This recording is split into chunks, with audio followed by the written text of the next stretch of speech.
presència. No ens pensàvem pas que vingués tanta gent. O sigui que, bueno, potser hem organitzat una cosa que té interès. A veure què dona de si.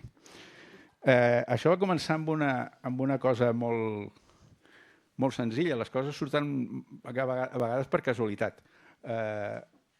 La casualitat és, la Berta Pujol, on està? Aquí.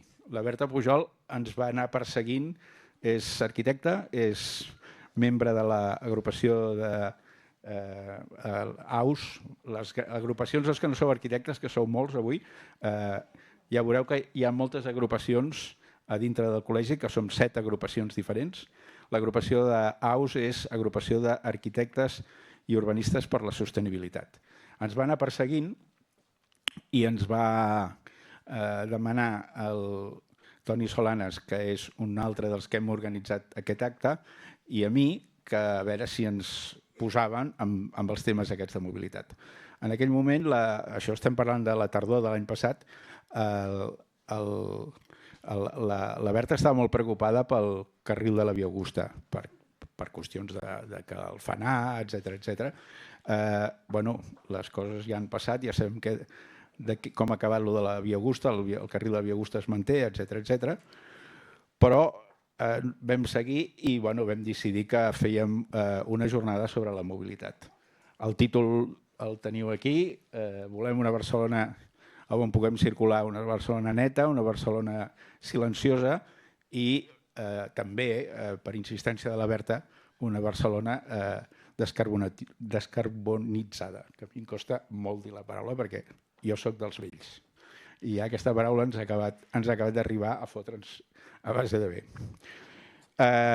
Dius que és un dels primers actes que fem les agrupacions on ens ajuntem diferents agrupacions col·legials per fer un acte comú i tenim aquí a la fila 0 dues agrupacions, l'agrupació de la sostenibilitat que ja he mencionat i l'agrupació dels arquitectes urbanistes que fins i tot figuren en els logos dels organitzadors. Dir que a més dels ponents que ja aniran passant un darrere l'altre fent la seva explicació, tenim una fila 0 potentíssima que estic preocupat i quasi bé m'haureu d'ajudar a dir. PTP, sí, però diguem el nom, no? La Mercedes Vidal, el Javier Villena, el Robert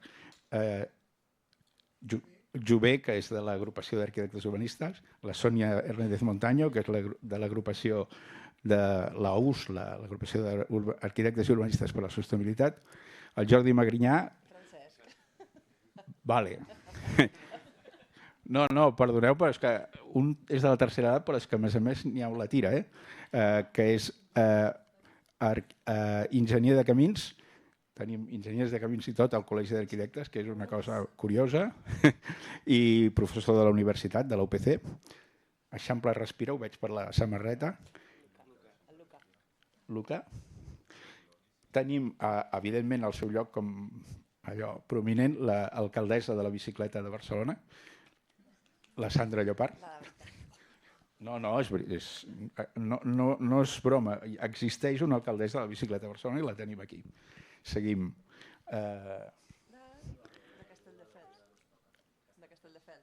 Eduardo, de Castelldefels, de la reivindicació ara més present de l'Avinguda de la Pineda. Albert Villalonga, que és Catalunya Camina. Cristina Cardona, Maragall Respira. Quasi bé faig una cosa que és més fàcil. M'estalvio quedar tan malament. Martina, de Plataforma Bici Augusta. Marta Masats, de Plataforma Bici Augusta. Marc Beltrán, de Vallvidrera, el túnel de Vallvidrera. Eduardo Muñoz, de Sant Martí Respira. Molt bé. Aquí amagats a darrere hi ha el degà del col·legi i la secretària del col·legi, o sigui, no us creieu, Bueno, no estan amagats, simplement que el que no volen és intervenir. No volen protagonisme perquè el que toca ara és que xerrin els ponents Jo em foto la xulada de no presentar els ponents. O sigui, els ponents estan presentats aquí i el que vull és que parlin 10 minuts. La Sílvia ho té molt fàcil perquè només té una diapositiva. La Bàrbara ho té molt difícil perquè en té moltes, però bueno, ja s'espavilaran. I els hi hem plantejat als ponents quina és la situació que ens trobem ara respecte a aquest títol de la mobilitat a Barcelona, la mobilitat amable, i quines propostes tenen ells per millorar aquesta situació o canviar-la completament, etc. Bueno, i ara jo ja deixo de xerrar, em poso el mòbil a mà per poder controlar els 10 minuts i li passo el micro a la Sílvia. Gràcies, Jaume. Jo tampoc sóc arquitecta i agraeixo molt als arquitectes que sigueu inclusius amb altres professionals. De fet, el gerent de l'AMB, arquitecte, em va dir: ja he vist que participes a un acte al col·legi. Dic, sí, hi ha alguns arquitectes que m'estimen encara. Bueno, jo tinc una imatge. Ja està. Sí, ja està. Teníem dues preguntes a respondre. Una era quina diagnosi fem de la mobilitat a la ciutat i l'altra és quines propostes tenim per millorar, per aconseguir tot això que deia el Jaume. Llavors, a la imatge aquella petita de dalt teniu el resum de la diagnosi. És un mapa de la qualitat de l'aire. El mateix mapa el podem tenir pel soroll, per l'efecte illa de calor, per la sinistralitat. Sí, jo el veig aquí. Sí, gràcies, Jordi. Per la manca de verd, per la manca d'espai públic destinat a altres usos, pel sedentarisme, etc. He fet una llista de 7 impactes que provenen de la mobilitat. Són impactes que encara a dia d'avui són externalitats. En el primer pla de mobilitat urbana de Barcelona hi vaig participar justament fent el capítol d'externalitats i malauradament, quasi 20 anys més tard, encara no hem resolt cap d'aquests impactes, ni tan sols els hem comptabilitzat dins l'economia, que és el que toca amb les externalitats.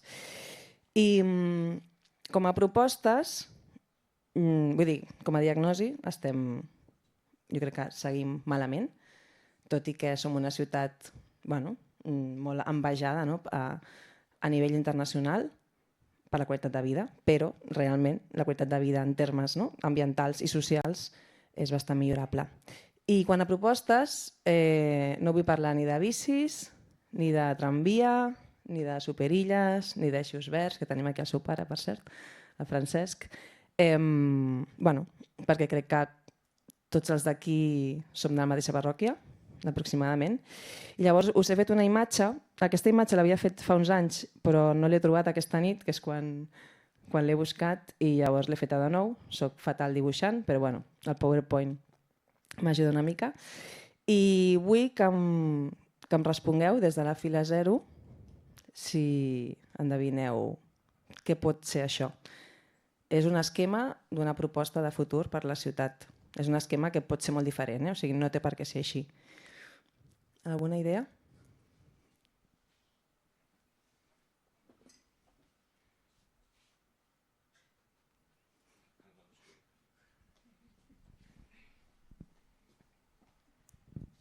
Penso que pot ser zones que no poden travessar els cotxes, o sigui, diguem-ne que puguin sortir cap a fora però no travessar les altres zones o alguna cosa per l'estil. Molt bé, estàs molt bé.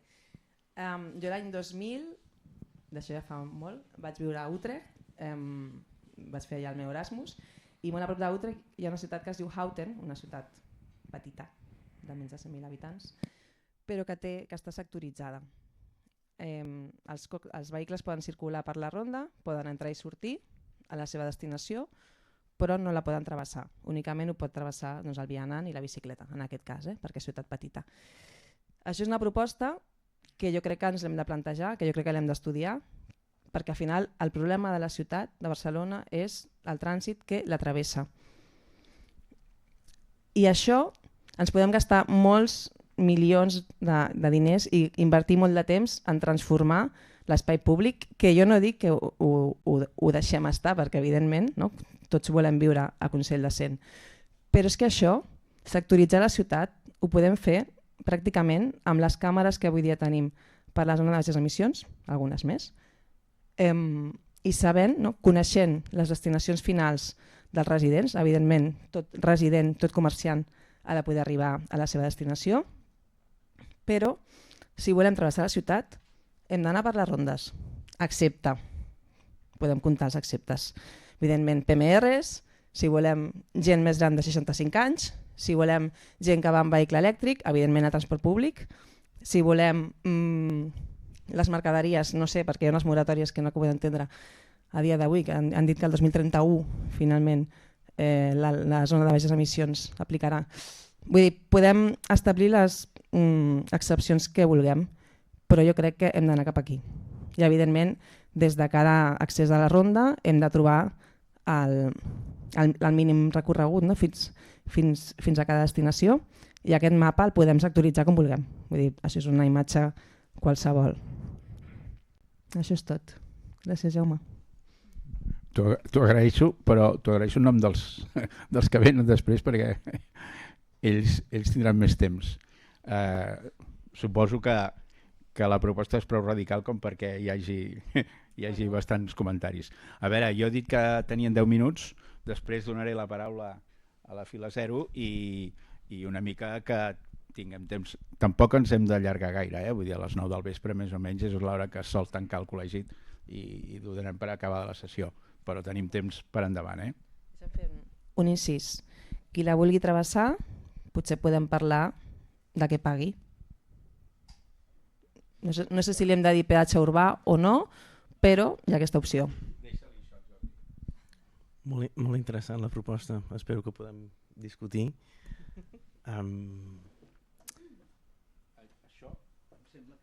Això va. No? Pau?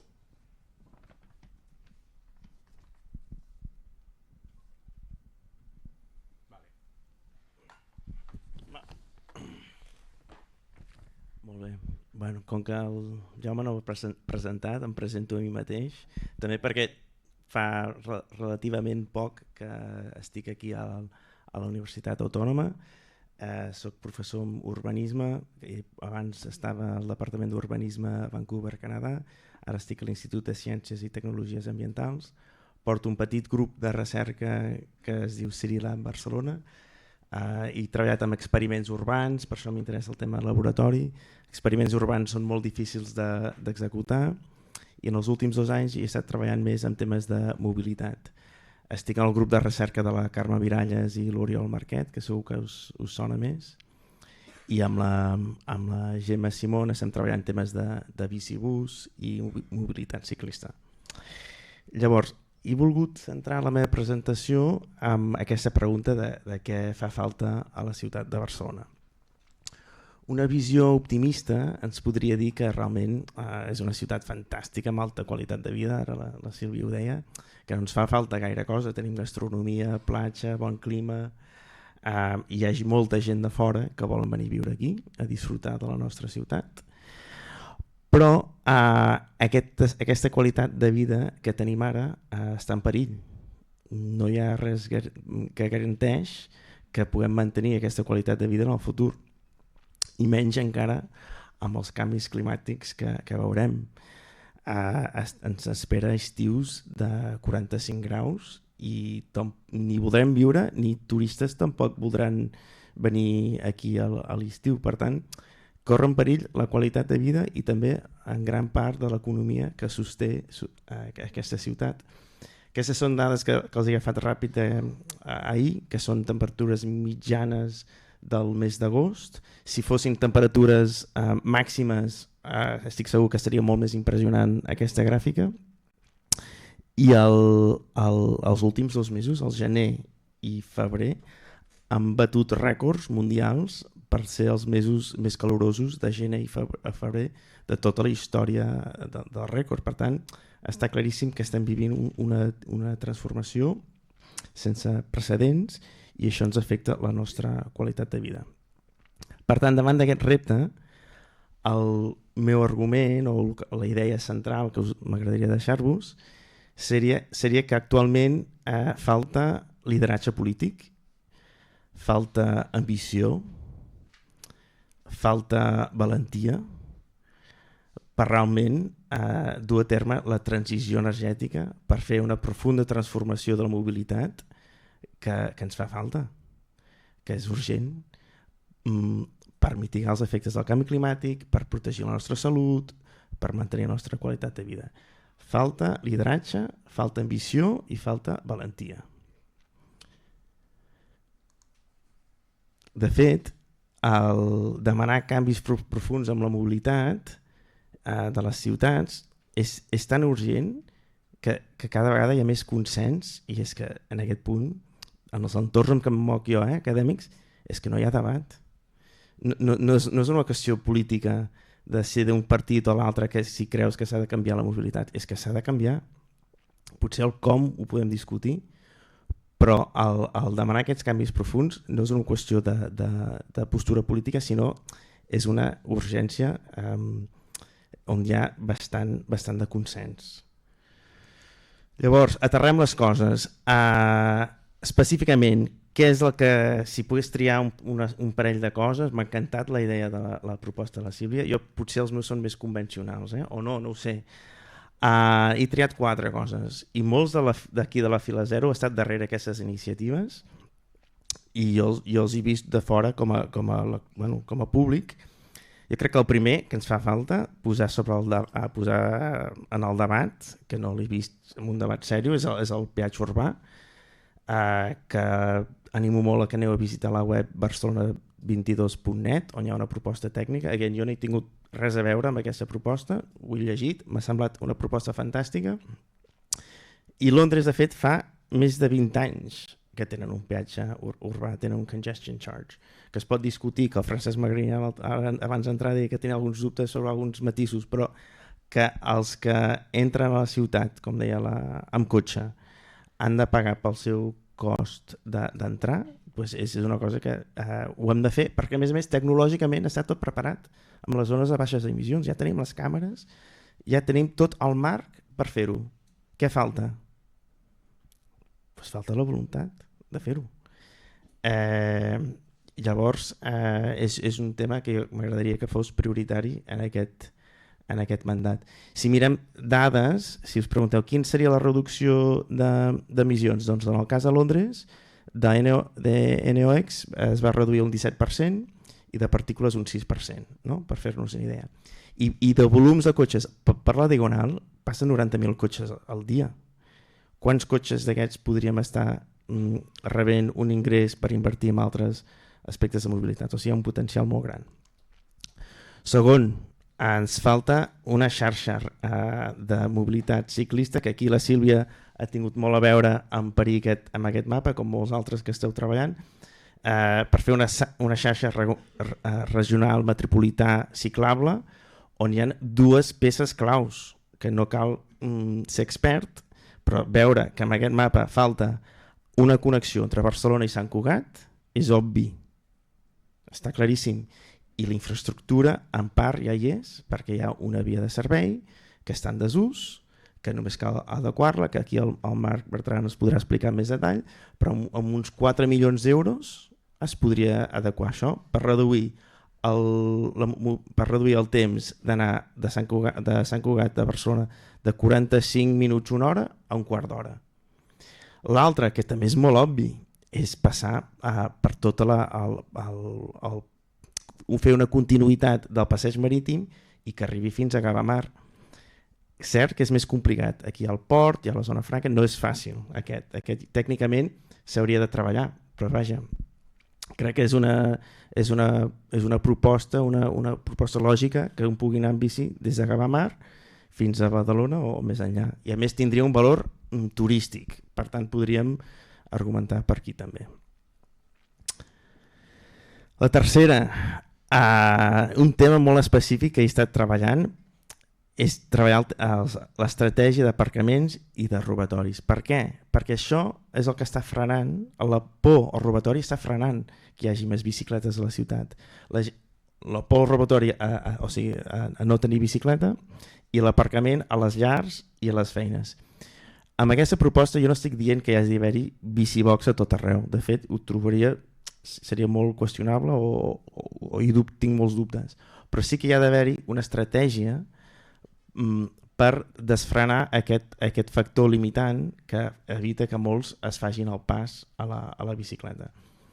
També vam veure un estudi que els robatoris a la ciutat de Londres provocava que després deixaves anar en bicicleta. Era un 25% de persones. Després que et roben la bici ja no compres una altra bici.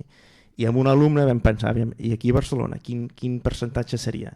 És un 17%. Vam fer unes enquestes, és a dir, les víctimes del robatori al final acaben deixant aquesta mobilitat activa. Amb tot l'esforç que fem per fer un canvi d'hàbits i després el robatori és un punt de sortida. Per tant, realment és un tema que no s'ha tractat amb gaire serietat i trobo que és un tema de model de ciutat. I amb les converses amb Mossos d'Esquadra ha sigut dificilíssims per recollir dades. Per tant, crec que és un tema que se li ha de donar més serietat perquè està frenant la mobilitat activa.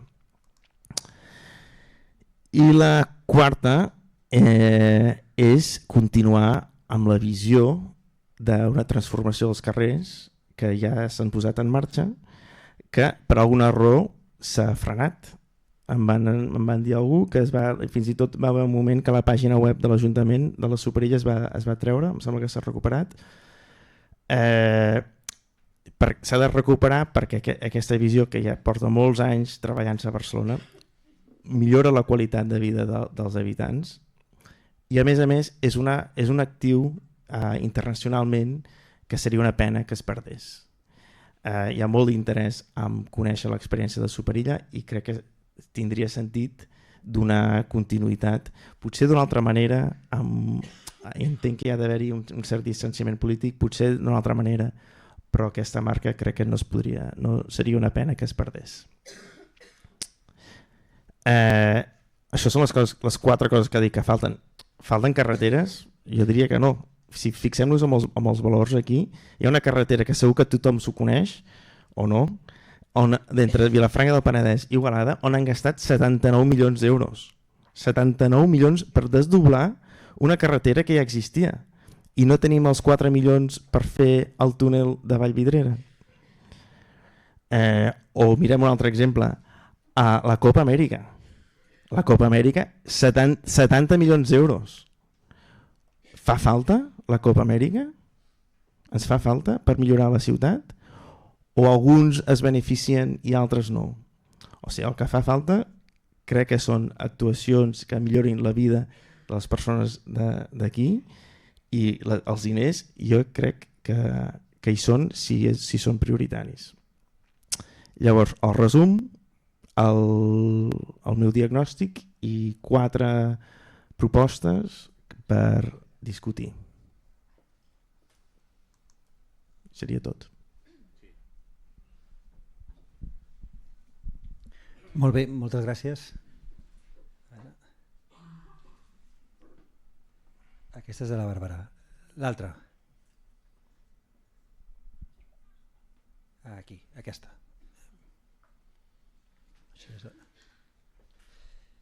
Deixeu-me cronometrar.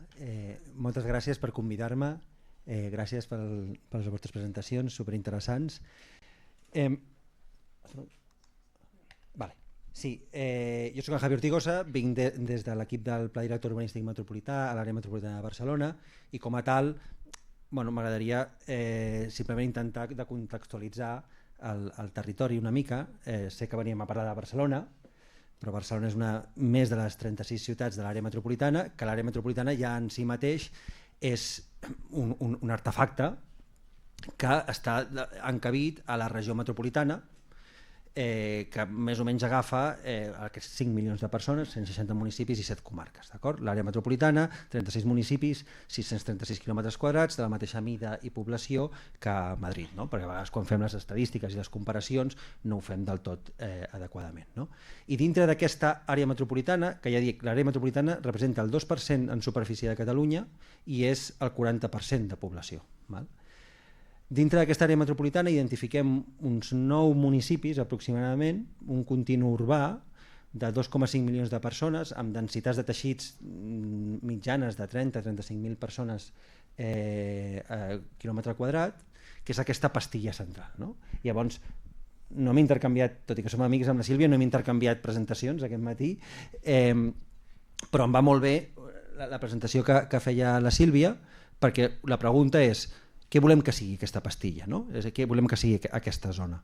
De la mateixa manera que entenem que la majoria de ciutats, els centres històrics, ja més o menys tenim una imatge al cap de què volem que siguin, no? Què volem que sigui aquest centre metropolità però que alhora és el centre regional i en un país tan centralitzat com el nostre és realment el centre neuràlgic d'aquest, no? Què volem que sigui això? Val? I per tant, com ens volem moure? No? I aquí tenim una lluita, no? un xoc de dos visions, de dos inèrcies. Una que ve del segle XIX, que és expandim la ciutat, no? Aquesta expansió urbana, grans avingudes, la trama Cerdà, no? Que d'alguna manera té una inèrcia en el planejament gran i que xoca d'una altra visió que arriba sobretot al segle XX, a la segona meitat, de volem accedir en aquesta ciutat central a través del vehicle privat. No? Llavors aquest xoc de coses, aquestes infraestructures d'accés versus l'expansió pròpia de la ciutat, han anat conformant, no, la ciutat metropolitana que tenim actualment. Així, ara, en els anys 70, no, tenim el Pla General Metropolità del 76 i més tard el Pla de Vies, que d'alguna manera intenten acomodar, des de la visió d'aquell context, aquesta lògica, no? Com Barcelona i el continu urbà es relaciona amb aquestes infraestructures d'accés, no? I com cada carrer i la jerarquització viària ha de ser. No? Ara estem en un altre context. I en aquest context estem en una nova transformació, estem en la tramitació del Pla Director Urbanístic Metropolità, entenem que aquesta expansió, no, ha de ser la de la urbanitat, no? La de la ciutat metropolitana i la de crear una autèntica ciutat metropolitana. I bueno, aquí torno a donar la tabarra, no? Amb les avingudes metropolitanes i aquests nous espais de transformació que just estan en aquestes fronteres, no? On actualment la major part d'aquest sòl urbà està dedicat a grans infraestructures viàries. No? És d'alguna manera el crear ciutat, crear canals de mobilitat sostenible, superar aquestes barreres i generar també uns certs usos que vagin passant.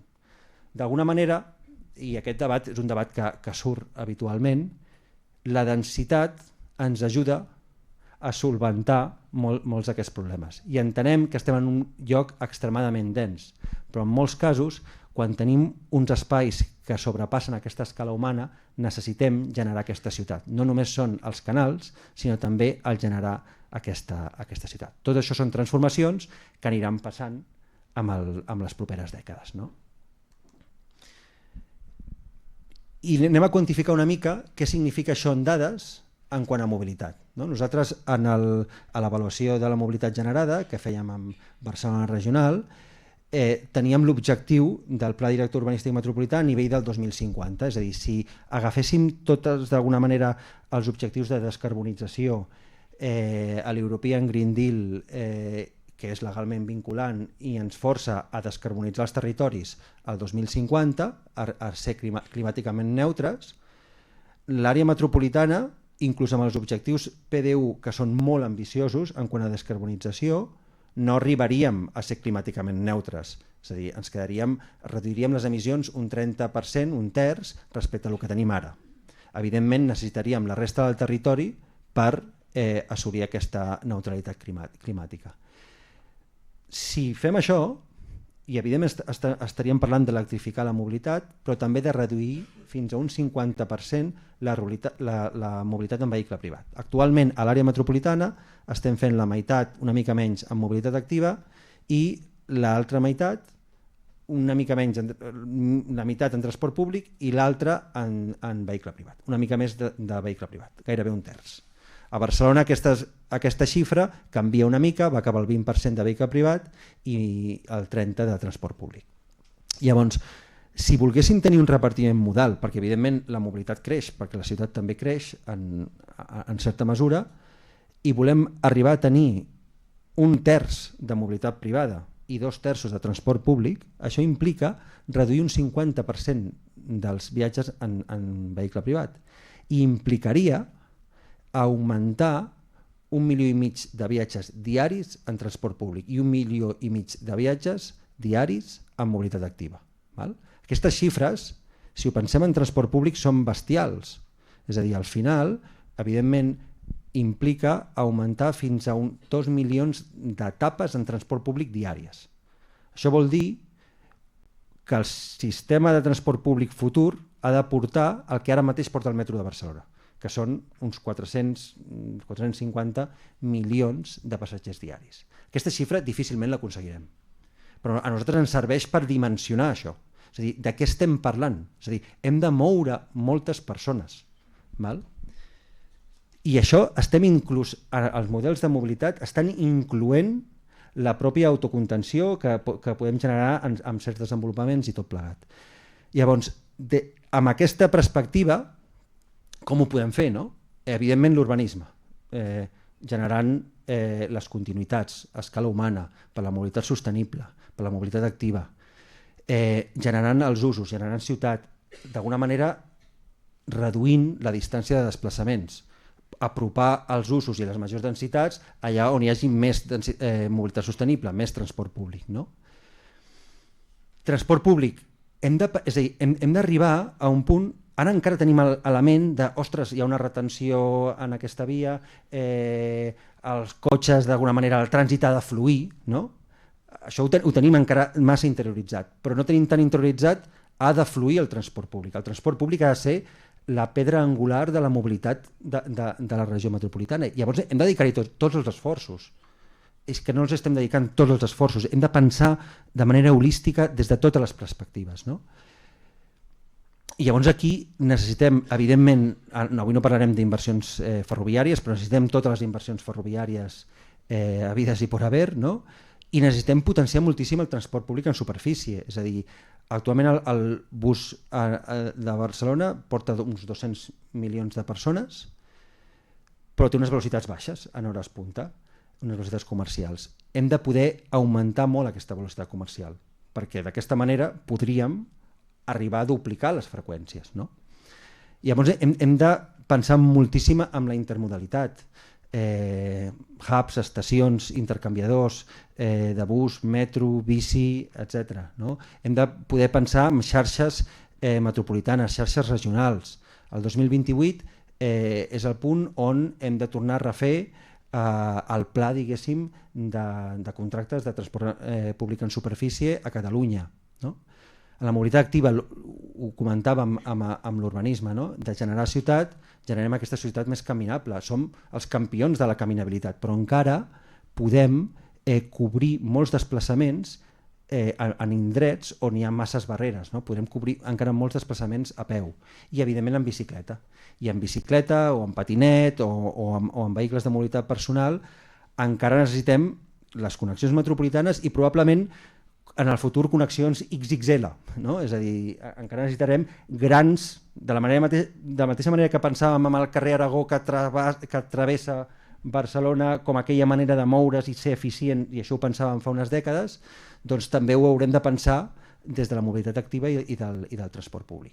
I tot això no funciona si no som capaços de reduir el trànsit. Evidentment aquestes coses redueixen el trànsit, però clar, és un equilibri molt forçat, és a dir, al final la millor manera d'internalitzar les externalitats és amb mecanismes directes de control del trànsit. I això pot ser mecanismes d'accés, semafòrics, com tenen algunes ciutats, pot ser peatges, com comentàvem, pot ser tarificació en l'aparcament, però hem de poder reduir lo suficientment el trànsit. El trànsit al final és un fenomen no lineal. No cal que reduïm el 50% del trànsit per poder augmentar el 50% el transport públic o la seva velocitat. Simplement amb reduir aquest 15, aquest 20% del trànsit podem augmentar molt la velocitat del transport públic i tots els fenòmens que passen a la ciutat. Llavors, totes aquestes coses jo crec que ja ho hem anat fent a les últimes dècades. Evidentment, ara ens toca, en el context que està, probablement anar accelerant, no? O anar reafirmant-nos, no? amb aquestes idees. Moltes gràcies.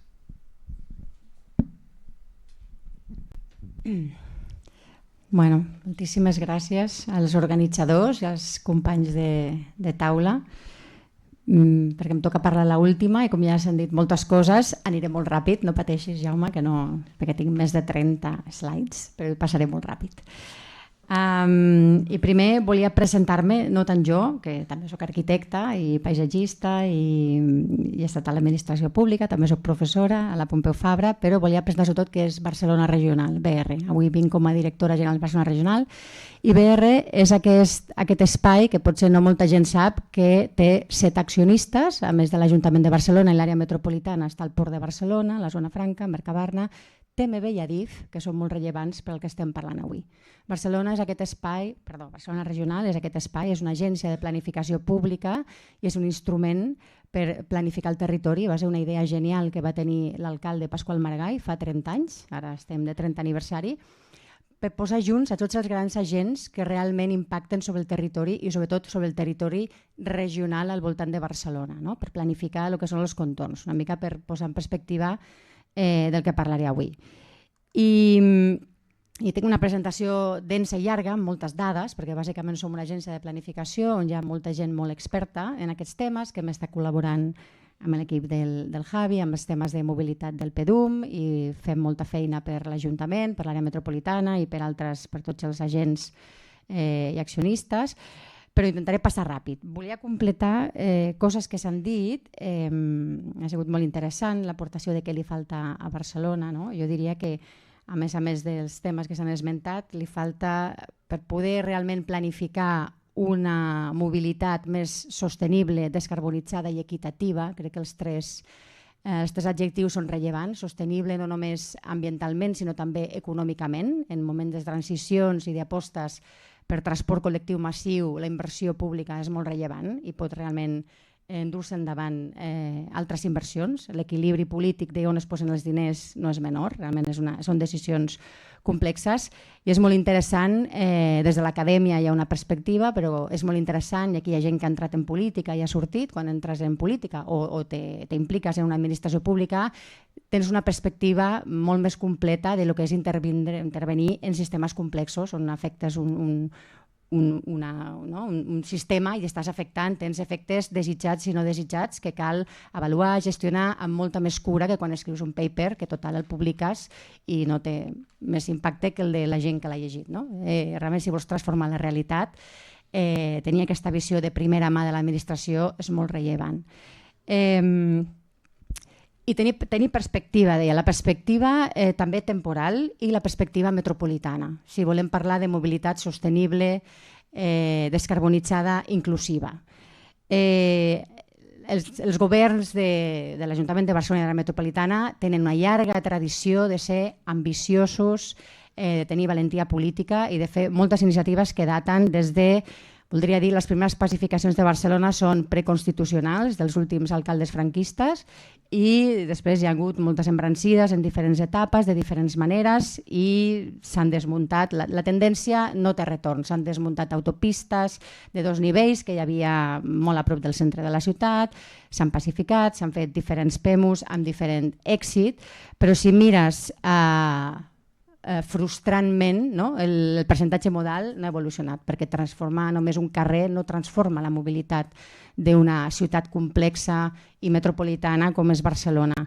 També tot s'ha de dir que aquesta última dècada no se'ns escapa ningú que ha viscut aquí a Catalunya els últims 10 anys, que hem tingut una doble crisi econòmica, hi ha hagut un pla d'inversions, un pla d'infraestructures el qual s'ha executat, no sé Javi, un 1,5% el 2011 al 2020, per un problema econòmic, però també un problema polític del procés, que ha sigut un forat negre d'energia política que ha fet que successius governs de la Generalitat no han sigut capaços de fer les inversions necessàries i això ens porta aquí, perquè al final aquests modes tenen a veure molt amb el que passa a Barcelona. Tot i així, Barcelona, dintre de la perspectiva més internacional, el que és la ciutat de Barcelona, també té uns modes actius amb percentatges molt potents. Passo ràpid els reptes, el que s'ha tractat i què s'ha assolit en els últims anys. S'ha reequilibrat l'espai públic en superfície, molt, ara veurem algunes dades. S'ha modernitzat i ampliat la xarxa de transport públic, molt, també. a pesar de potser l'última dècada que ha anat molt ralentitzat, i s'està implantant un ús més racional del cotxe. No? Des dels anys 2000, per això parlo de la perspectiva, perquè si mirem l'últim PMU és bastant frustrant també, no s'ha assolit l'objectiu que es va posar, no s'han assolit la majoria, això ens ho estalviaré, però si mires des de l'any 2000 tot el que ha vingut succeint, hem reduït un 50% de places d'aparcament als carrers, hem construït més de 170 quilòmetres de carrils bici, 146 quilòmetres de carrils bici, etc. Hem incrementat 1 milió de viatges al dia en el transport públic, encara tenim molts reptes, però hi ha moltes coses que sí que són temes d'accessibilitat també, per afavorir l'ús del transport públic per la major part de la societat, també molt rellevant.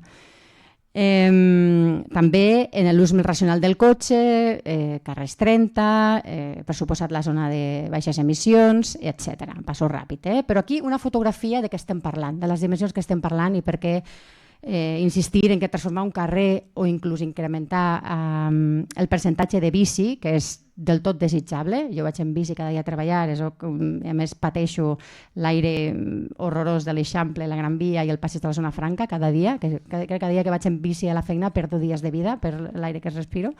És la primera interessada en que això millori. Però realment què tenim? Tenim 7 milions de desplaçaments dia. Depèn de l'enquesta i depèn de tal, és això el que tenim. Dels quals 2 milions són que venen gent que ve de fora, que ens creua. També tenim un districte més a Barcelona, si ho mires des d'òptica Barcelona, que són tots els visitants que tenim, turistes, visitants de congressos, els que vindran a la Copa Amèrica, tot això. Tenim pràcticament 200.000 visitants cada dia que casualment es mouen de manera bastant sostenible, però el problema el tenim fonamentalment en els 2 milions que ens visiten des de les diferents corones metropolitanes. I aquí és on hem de posar, si volem realment tenir una mobilitat descarbonitzada, sostenible i inclusiva, hem de posar tots els esforços i les energies en això. I tot s'ha de dir que la ciutat de Barcelona, nosaltres amb la visió metropolitana, té coses a dir i ambicions a demanar, però realment això depèn de pressupostos que són molt més de l'Estat i de la Generalitat en la majoria de casos. Un altre tema molt interessant que hem anat incorporant en els últims anys, la perspectiva de la mobilitat desagregada per gènere i per tipus de mobilitat, la mobilitat de les cures, de l'educació, del lleure, que és quasi, si les sumes, és el doble de la mobilitat laboral, no? Que sempre s'havia prioritzat abans. Molt important i molt rellevant perquè són molt diferents. La mobilitat, aquí no passo ràpid perquè vull arribar fins al final. Aquí el tema del gènere, molt rellevant. Els homes es mouen de manera molt diferent a les dones i això són coses que també estem prestant atenció molt en els últims anys. I que hem incorporat. L'autobús urbà també és una de les claus per descarbonitzar i per millorar la mobilitat i accessibilitat a moltes parts de Barcelona, en particular barris de muntanya, zones menys accessibles, etc. I aquí també s'han fet moltes millores en els últims anys i queda molt de recorregut per millorar, sobretot a escala metropolitana, i això, en el tema de les grans avingudes metropolitanes, tenim molt espai. La distribució de mercaderies també és una realitat que tenim. Evidentment podríem dissertar sobre si ens agrada o no la distribució de mercaderies, però és una realitat que hem de gestionar. I Barcelona també té una gran tradició, té experiència en fer això, però encara hi ha molt de recorregut de millora perquè és un fenomen que no para de créixer i que hem d'incorporar també als plans de mobilitat. Aquí els impactes són coneguts i també els passo ràpid.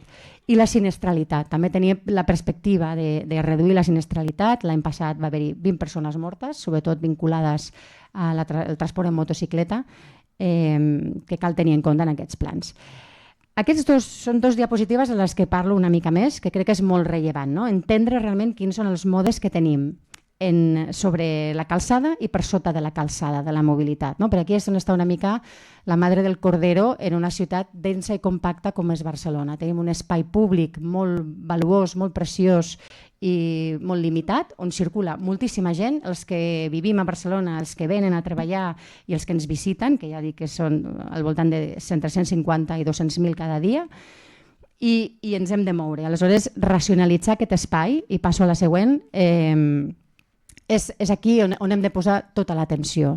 Tenim el 15% de la mobilitat, que és el vehicle privat, que ocupa el 43% de la superfície de la ciutat. I aquí no és l'últim mandat, portem des de l'any 2000 millorant en aquesta direcció, però encara queda molt de recorregut per millorar i efectivament totes les mesures de reducció de número de vehicles, que el PDUM ja està incidint, temes d'electrificació, temes de canvis culturals, que sembla que la generació Z aquesta ens salvarà perquè no volen tenir cotxe, només volen compartir el sharing, etc., mobility as a service, hi ha tota una sèrie de vectors i fenòmens que estan passant que són rellevants. Per això també és molt important la viabilitat econòmica del transport públic i dels sistemes que posem per gestionar. L'Ajuntament de Barcelona té una empresa pública que es diu BCM, que té, no sé si algú dels que feu servir la bicicleta, feu servir el Bicing, l'Smou o les apps. S'ha fet un esforç perquè sigui una app 100% pública, gestionada per l'administració pública, on cada vegada anirem incrementant els serveis per poder gestionar tot això.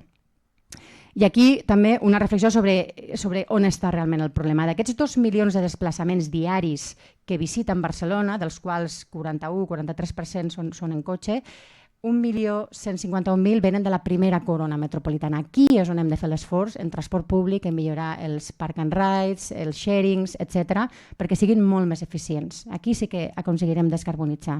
De la resta de l'AMB són 213.000 i de la resta de la regió metropolitana 659.000. Estic arribant al final, no sé si m'he entretingut molt, però bueno. I aquí també dic que hi ha altres vectors i administracions que ens estan empenyent, més enllà del que vulgui fer cada nou alcalde que passa per l'Ajuntament de Barcelona. Hi ha una nova directiva recentment aprovada de qualitat de l'aire que obligarà que d'aquí al 2030 l'esforç que hem de fer és bàsicament reduir a la meitat la contaminació que tenim avui en dia. O sigui que serà un mandat europeu, al final Europa ens va endreçant i això implicarà plantejar-se coses, i això ja correspondrà a qui correspongui, però plantejar-se més en sèrio temes com el peatge o altres mesures per poder realment assolir tot això. Tenim altres iniciatives europees com és l'ambició de les 100 ciutats neutres en carboni, que també ens empenya que Barcelona ha de ser neutra en carboni l'any 2030 i hi haurà fons europeus i recursos per poder, si tot va bé a les eleccions europees, això la política és tan important, sisplau, aneu tots a votar a les eleccions europees, que és molt important que hi hagi fons europeus dedicats a poder desenvolupar correctament aquestes iniciatives de descarbonització. I vull acabar fent un altre tema de tot això que he explicat, és part dels anàlisis i la diagnosi i els anàlisis previs al PMU, al Pla de Mobilitat Urbana que està treballant l'Ajuntament de Barcelona.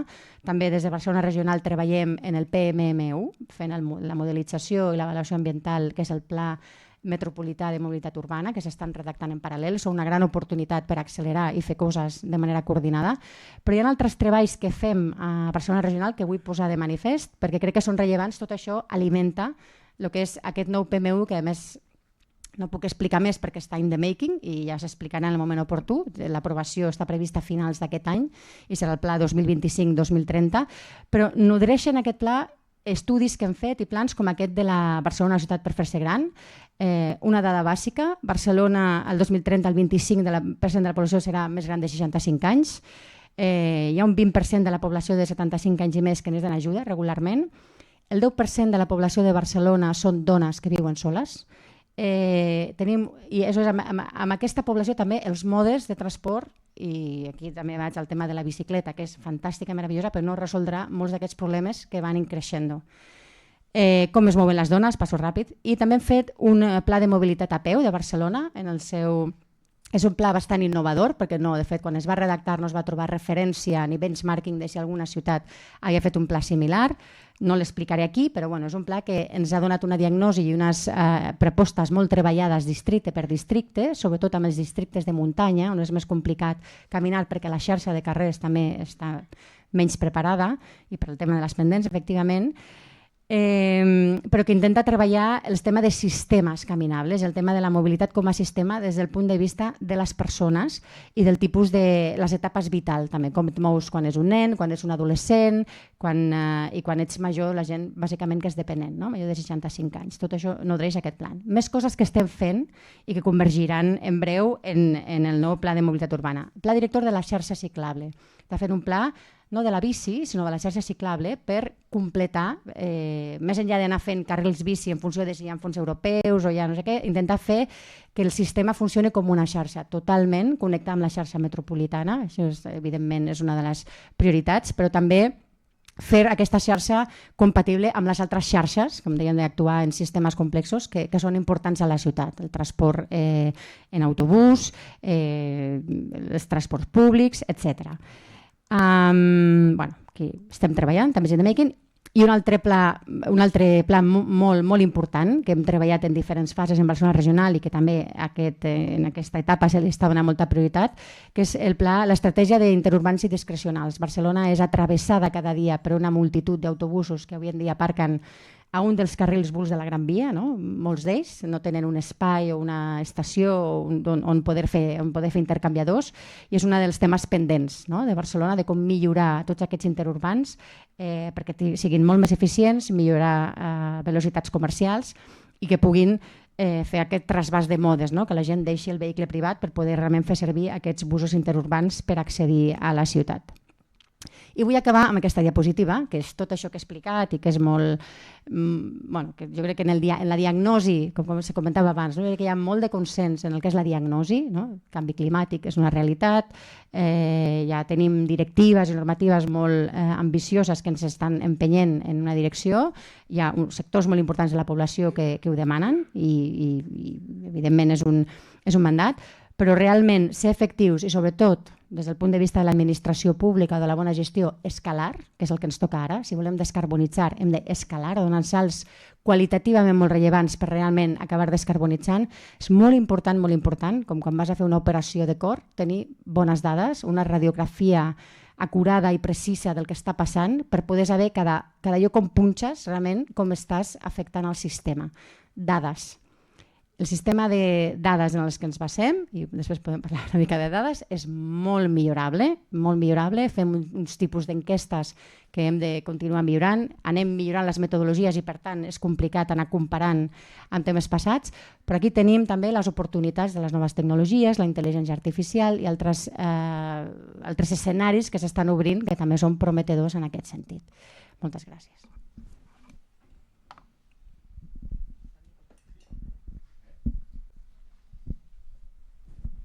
Bueno, hem complert més o menys el temps, amb diferències. La meva proposta és, si us voleu interpel·lar entre vosaltres, 1 minut, i després li passaré el micro a la Mercedes Vidal i els que vulguin intervenir. Val? Gràcies, Jaume. Així molt breu, interpel·lo la Bàrbara perquè ha estat la darrera, no per res. Respecte a la primera corona, que és on tenim el problema, com dius.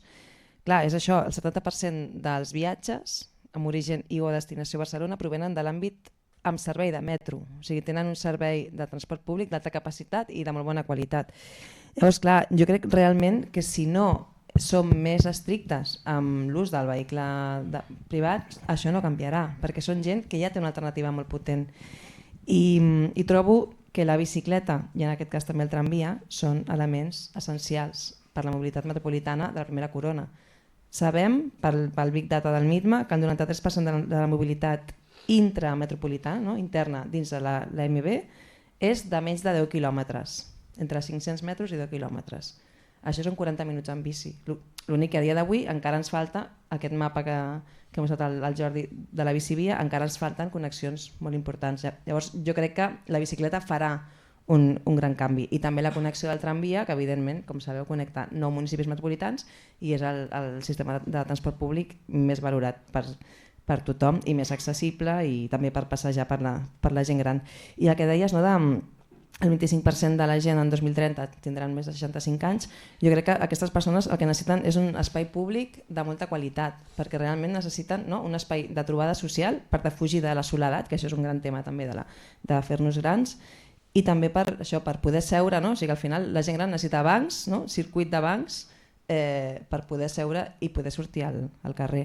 Més que pensar que evidentment l'accessibilitat amb cotxe fins a cada destinació l'hem de garantir, i això ni amb els eixos verds, ni amb superilles, ni amb res hem prohibit mai cap accés a la destinació final. Vull dir que jo crec que invertir en espai públic és sí o sí millorar la qualitat de vida de la gent gran. Només compartir això.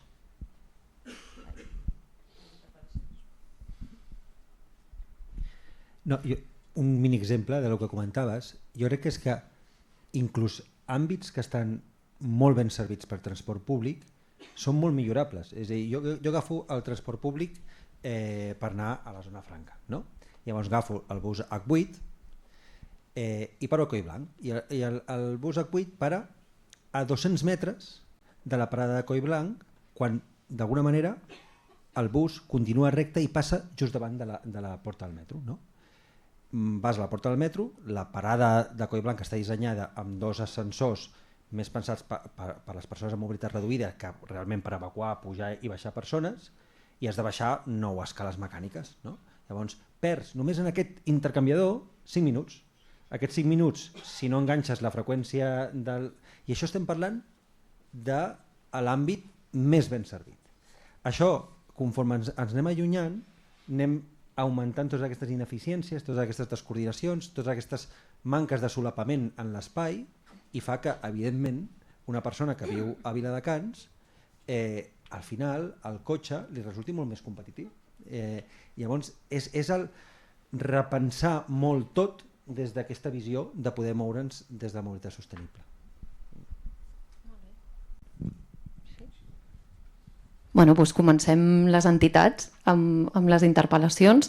A mi avui em toca parlar de transport públic. Vinc com a PTP. Des del 93 estem treballant per la millora del transport públic a nivell català. I de fet la Sílvia m'ha posat fàcil perquè jo volia començar la meva intervenció amb aquesta dada, no? Que el 70% dels cotxes que circulen per Barcelona, no? Doncs, o bé són de viatges interns o de la primera corona, d'aquest espai que ja està molt ben servit. Òbviament, no? Doncs hem de fer millores en la infraestructura de transport públic per a aquesta zona, però els esforços els hem de destinar a atraure aquest 30% restant que estan en àrees on realment el transport públic és menys competitiu, no? Ara tenim sort perquè s'han reactivat moltes inversions que no hem vist en anys. Repasso. Està en marxa la connexió de la línia 9. Als plans de Rodalies estem veient la inversió que no hem vist en 20 anys de sequera inversora, ara l'estem veient. Això donarà fruits, no? De cara a 2030, però a mig termini i a curt termini no donarà. Tenim en marxa la connexió de ferrocarrils, no? Espanya, Gràcia. Tenim també la línia 4 a la Sagrera. Vull dir que ja hi ha molta cosa en marxa de transport públic per millorar. Però tot i així, això per si sol no farà que el vehicle privat canviï de forma automàtica, perquè com sabem tots els que estem aquí, això és un sistema de push and pull.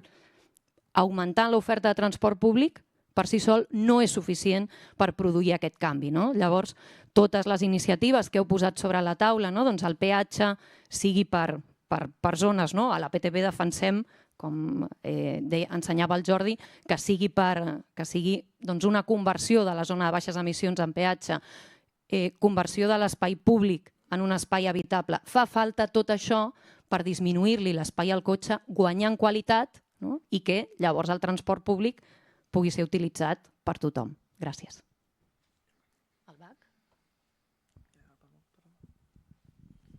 Bé, a mi em toca parlar a partir de l'agrupació d'arquitectes urbanistes de Catalunya. S'han dit coses, a veritat, molt interessants i m'ha semblat que algunes d'elles tenen recorregut.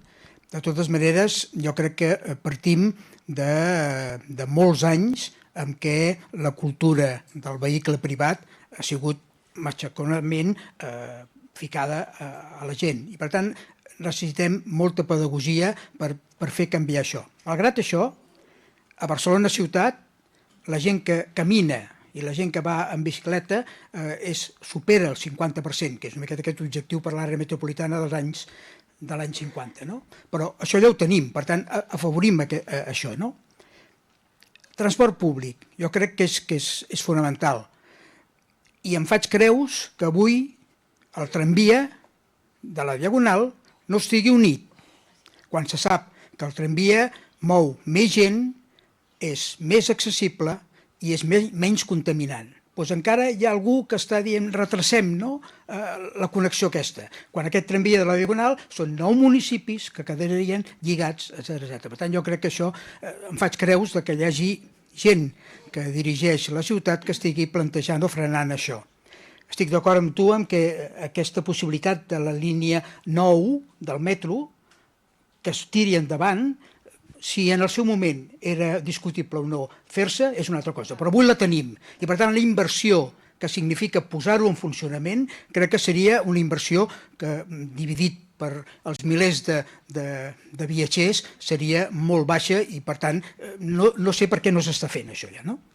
Bé, la bicicleta, una anècdota, s'ha parlat de el que seria recomanable que el carril bici, diguem, de mar anés fins a Gavà, platja, el qual estic totalment d'acord, i l'anècdota és que amb en Jaume vam fer una pedalada, que l'agrupació d'arquitectes urbanistes vam fer durant bastants anys moltes pedalades per conèixer el territori amb una velocitat que és fàcil veure i tastar-la, i vam fer una sortida que vam arribar, no sé si a Gavà, però al Prat Segur, i vam anar pel mig del port. Una meravella. És a dir, amb un 2x3 estaves passat tot això, l'únic que, esclar, és un problema, que és qui traspassa el port, que el vam traspassar amb la policia portuària acompanyant-nos. Però vull dir que facilitats n'hi han per fer això, no? I estaria molt bé. Última cosa, que no vull allargar-me, les illes, els eixos verds, que això potser toca una miqueta més el tema de l'urbanisme, que jo crec que és fonamental anar per aquí. Quan es comença la primera illa del Poble Nou, tots eren, bueno, que esteu bojos, no sé què, i ara està, no dic morint, però és un èxit total, només anar-hi segons quines hores i veus allà una vida tremenda.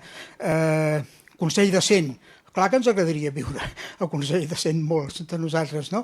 Però quina és la crítica de molts amics i coneguts, no? Sí, però el Consell de Cent s'hi viu molt bé, però al carrer València no. Mira què ha passat al carrer València. Bé, llavors quina és la solució? No fer Consell de Cent o no posar traves al vehicle privat perquè no ocupi el carrer València i faci invivible més d'allò, no? Esclar, jo crec que és difícil, cal pedagogia. El que plantejaves en el primer diapositiva que has passat, a mi em sembla que pot ser una molt bona idea, però que cal pedagogia i cal explicar-ho bé, perquè si no tindrem els veïns molt en contra dels que tenen el cotxe aparcat a sota de casa seva. Però bueno, jo crec que és evident. Sí, els que traspassen i tal, no?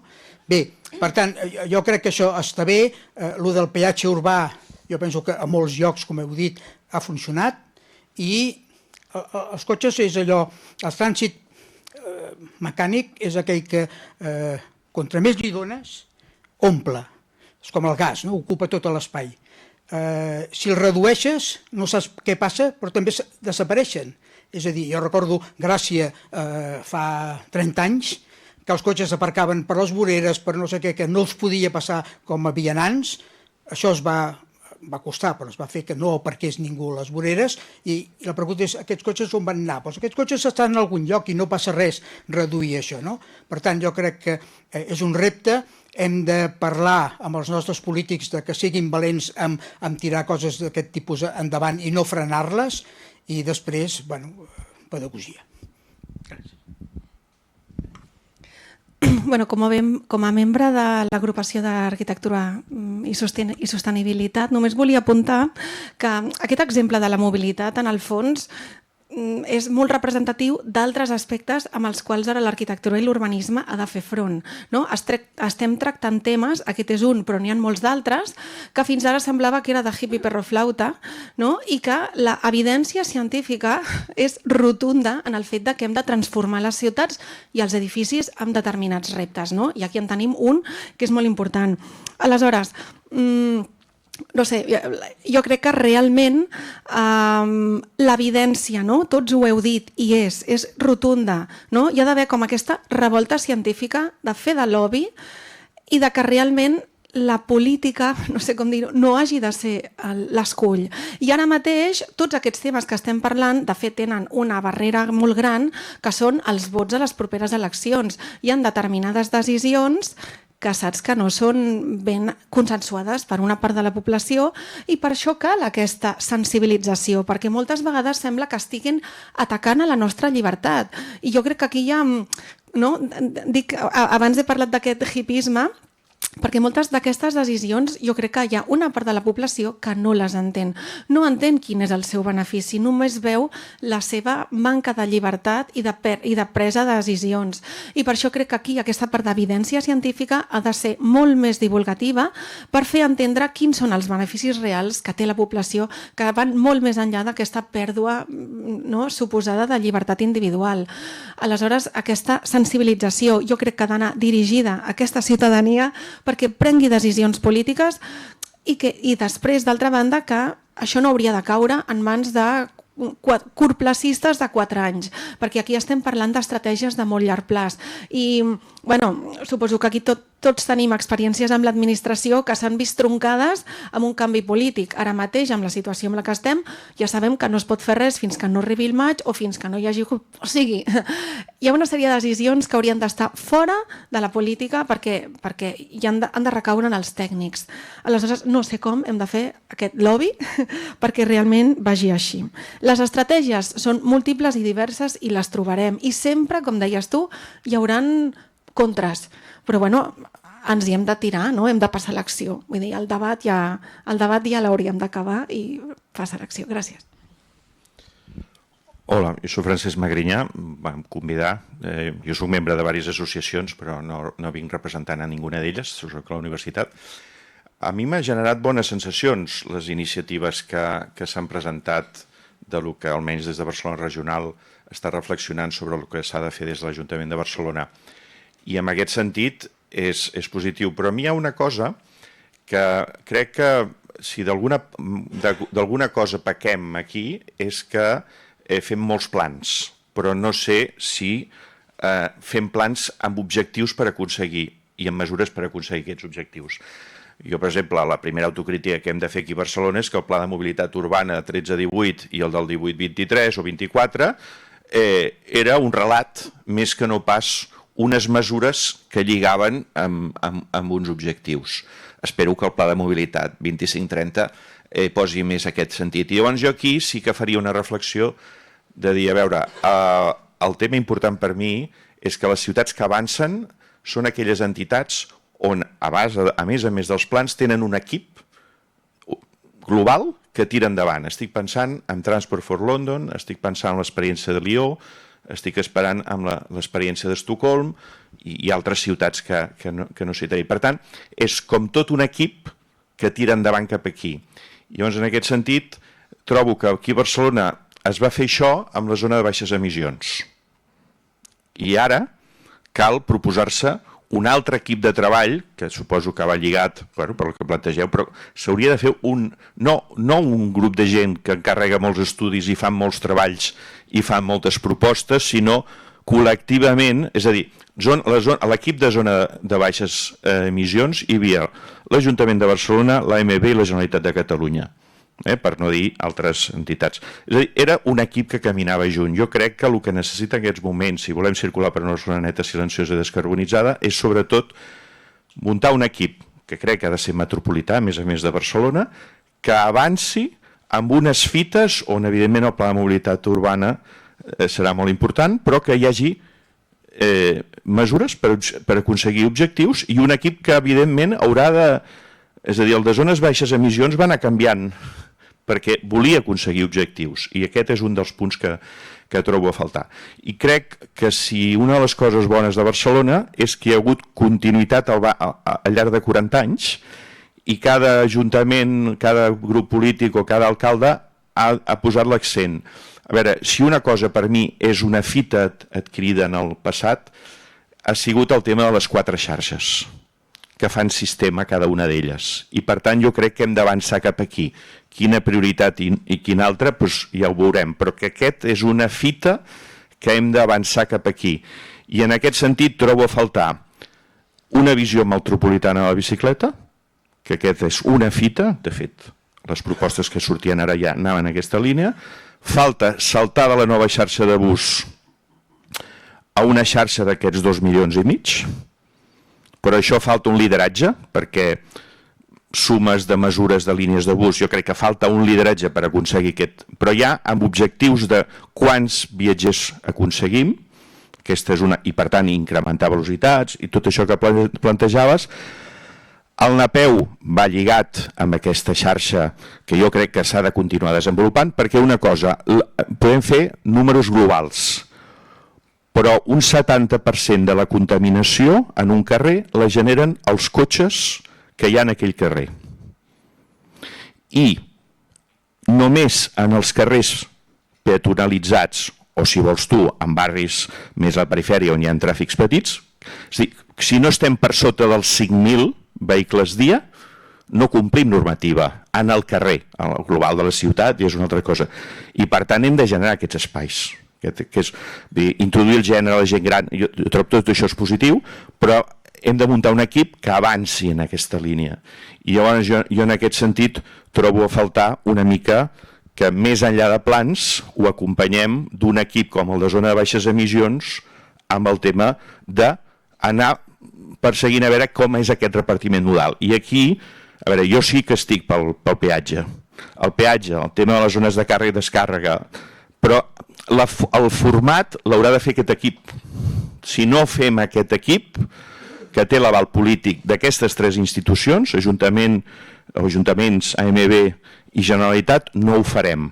Però ha de ser un equip com Transport for London, com el cas d'Estocolm, com el cas de Lió, que són els que avancen. I llavors aquest una mica és, si volem circular per una Barcelona neta, silenciosa i descarbonitzada, hem de pujar de nivell i passar dels plans a un equip que va més enllà, com dèieu abans, de les eleccions, però perquè és un equip que té un mandat europeu i que llavors tots es posen les piles perquè aquest objectiu. Jo una mica trobo que és el que falta. Hola, bona tarda a tothom. Soc el Luca Telloli en representació d'Eixample Respira.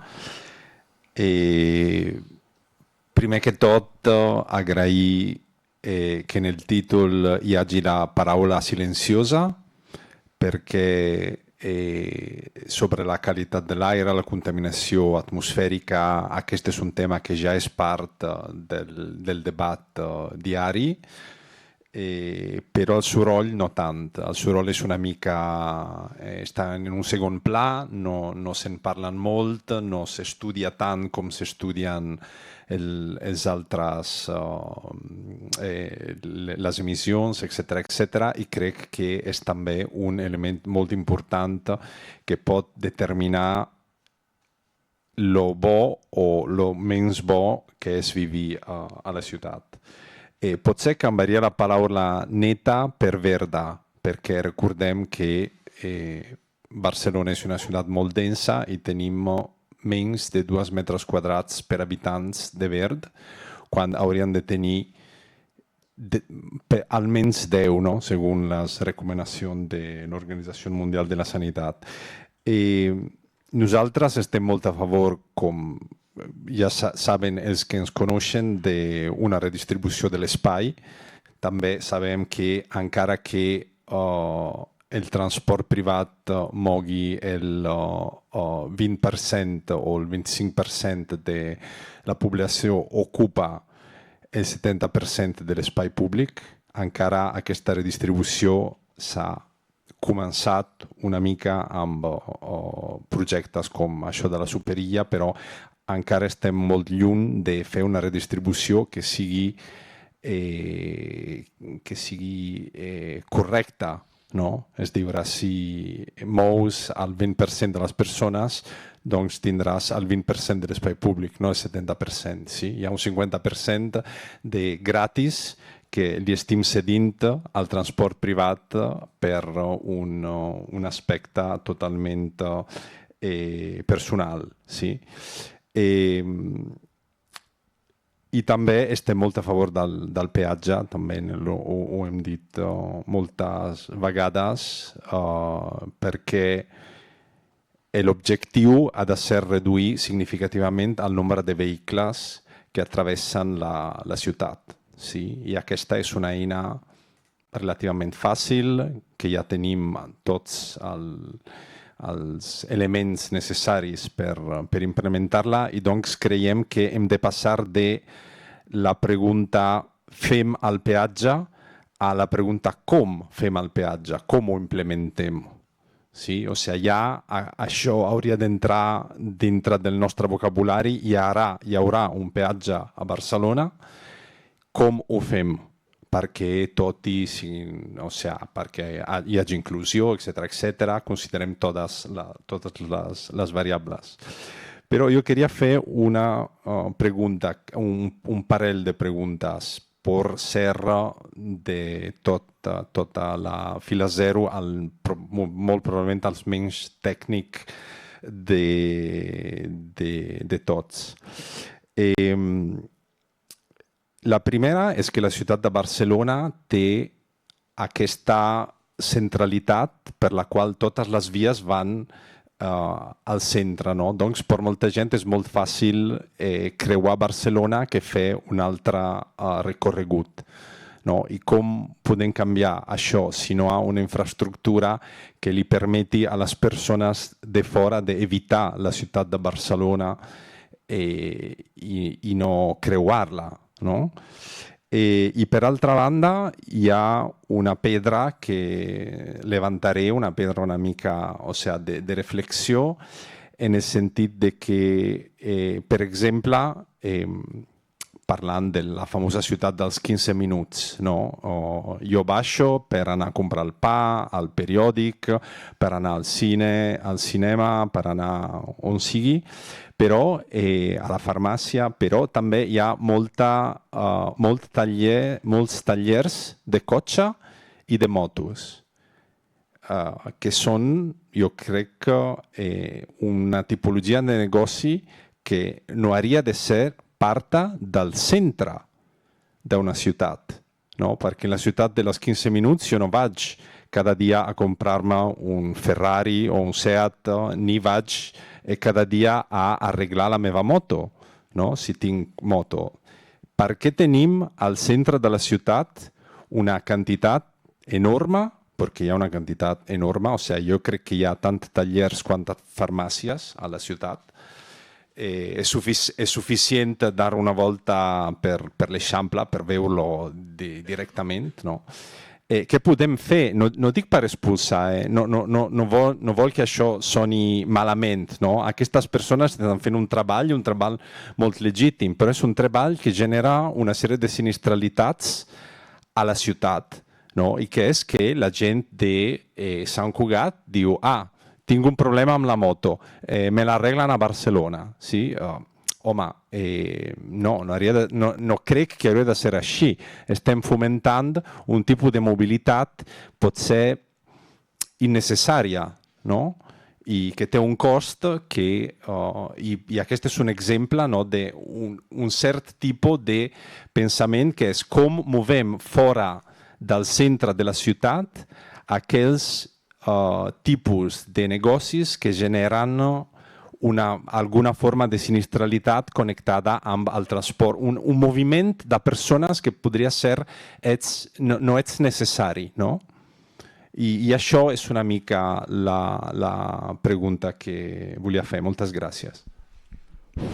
A veure, ja s'acosta l'hora de plegar. Ho dic perquè si no teniu necessitat imperiosa de parlar, doncs tampoc ho feu, o ho feu de manera molt breu, Gràcies. Jo seré molt breu, igual no, ni parlaré. O sigui,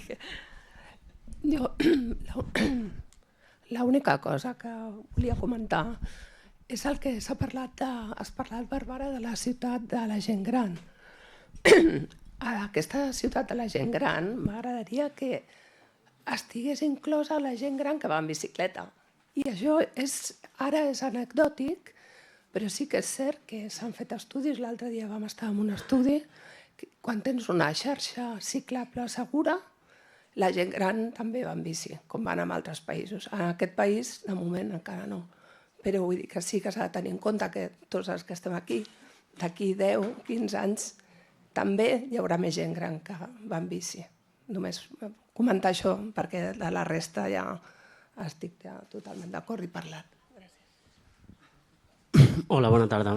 Intento ser breu, però sí que vull intervenir perquè vinc de Castelldefels, de l'Avinguda de la Pineda no es toca. Vam tenir un debat important a l'inici perquè tinguéssim clar tots els ciutadans que ens hem organitzat de que no volíem salvar un carril bici. Volíem evitar que es toqués una avinguda que connecta el centre amb la platja i, per tant, els barris corresponents. Començo pel final.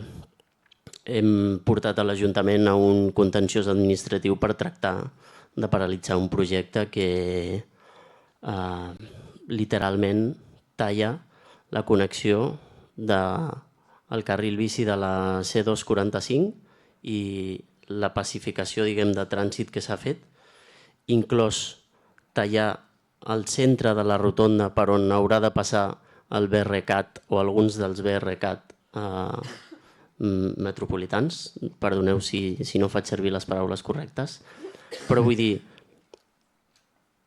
estic encantat d'haver vingut i de poder llançar aquest SOS en nom de la nostra plataforma. Tinc la sensació de que aquí tot el que he escoltat són projectes on estem d'acord, per tant sou una mica superherois d'això que estem parlant. A Castelldefels tenim un parell de malvats.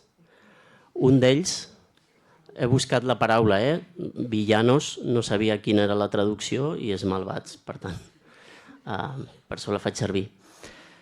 Un d'ells va ser el que va formar part de la transformació d'aquesta avinguda, va donar lliçons 2 anys després de que totes les coses que aquests revolucionaris del retrocés anunciaven no passaven i 2 anys després ha facilitat una segona vegada un govern de l'actual alcalde que ja ens va desmantellar 4 quilòmetres de carril bici a la platja. Per tant, ja va desmantellar un carril bici que formava part de la xarxa europea Eurovelo. Ara desconnectarà un altre carril bici que també forma part d'aquesta xarxa europea amb l'avinguda que el connecta. Ahir intentàvem explicar això a la mesa de la bicicleta i, de fet, m'agradaria, i és una cosa que ha sortit, que algunes de les organitzacions que poden fer facin perquè aquestes qüestions que afecten a l'àrea metropolitana es puguin corregir, perquè el problema és que arriben aquests malvats que tenen un retorn en vots, parlem clarament, de gent que vol exercir la seva llibertat de venir de Castelldefels a Barcelona o de portar els nens al col·le amb cotxe o etc. O sigui, tots els projectes dels que s'han parlat tenen un ressò amb la ciutadania i a Castelldefels estem patint aquesta situació. Em podria allargar molt més, però crec que el SOS explica molt bé la situació en la que estem. Gràcies. Hola, bona tarda. Jo vinc de Catalunya Camina i d'altres àmbits. Seré breu perquè ja ens hem allargat massa. Simplement volia posar com a mesura, diguéssim, de tot el que seria el caminar, el anar a peu, que ja s'ha dit que, diguéssim, a Barcelona realment es fa molt, posar com a mesura aquelles persones més vulnerables. És a dir, a partir d'aquestes persones puguin desenvolupar i puguin caminar de forma normal, còmoda i segura, diguéssim, la resta de la població ho tindrem també garantit. I em refereixo, s'ha parlat ja diverses vegades, doncs, evidentment, de les persones grans, no? Que a vegades tenen dificultats, per exemple, amb els temps de semàfor, que no poden creuar, diguéssim, un carrer perquè van lents. Després hi ha altres problemàtiques associades amb els barris de muntanya. La població s'ha envellit molt, en el seu moment van anar a viure que eren joves i ara que són persones grans, a la millor activitats quotidianes que parlàvem abans dels 15 minuts, com anar a una botiga o anar a la farmàcia, els hi costa molt perquè hi ha uns relleus bastant importants, llavors s'ha d'arreglar aquesta qüestió. Després les criatures, jo penso que les criatures també són una de les mesures, no? Tenim tota la qüestió dels camins escolars, no? Que jo crec que té moltes variables, no? Des de tenir autonomia de les criatures, etc. Però també és una manera de condicionar els entorns de les escoles i a la vegada també garantir que es pugui anar a peu. I a més el que dèiem abans, que siguin autònoms, els que som pares i mares, no? Doncs el que més por ens fa, diguéssim, de que vagin pel carrer precisament és el fet que puguin ser atropellats per un vehicle, és a dir, que el fet de garantir que els nens petits puguin anar doncs això, a l'escola sense... Bueno, a l'escola hi ha qualsevol activitat, evidentment, no? Però en aquest cas parlem de l'escola com a cosa quotidiana i diària. I després les persones de mobilitat reduïda, no? Que evidentment també s'ha de garantir el que puguin doncs això, desplaçar-se i tinguin accessibilitat als diferents àmbits que hagin d'anar. És a dir, que jo posaria una mica com a mesura per tenir una garantia de tenir una ciutat caminable, no? A part d'evidentment treure obstacles com les motos, les terrasses, els temes que es comentaven de, evidentment, la temperatura, s'han d'ombrejar els carrers, en el cas, per exemple, que es comentava de les dones, doncs, temes com la seguretat, parlo ciutadana, no tant la viària com el tema d'il·luminar els carrers, el fet que hi hagi densitat, que no hi hagi racons amagats, no? El tema de l'urbanisme des d'una perspectiva de gènere també s'ha de tenir en compte en tots els temes de caminar. Bueno, jo ho deixo perquè podríem seguir. Hola, bona tarda. Moltes gràcies per organitzar aquesta trobada. I jo voldria ser breu, ho intentaré. Hi ha dues coses que crec que potser no tenim sempre el foco ficat en allà, però crec que són molt importants. Una és el tema, ja ha sortit, no? Però potser no se li dona la importància que crec que té, i és el tema de l'opinió pública.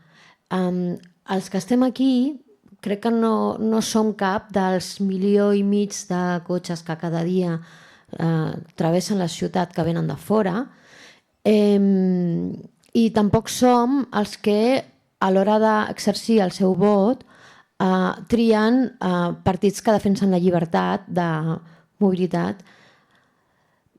O potser sí, potser m'equivoco, però el que vull dir amb això és que a part de que nosaltres puguem tenir més o menys clar que la transformació de la mobilitat és una cosa absolutament necessària i que es transformarà sigui per les bones o per les dolentes, i la qüestió és que podem adreçar com, penso que la major part de la població no està en aquesta línia.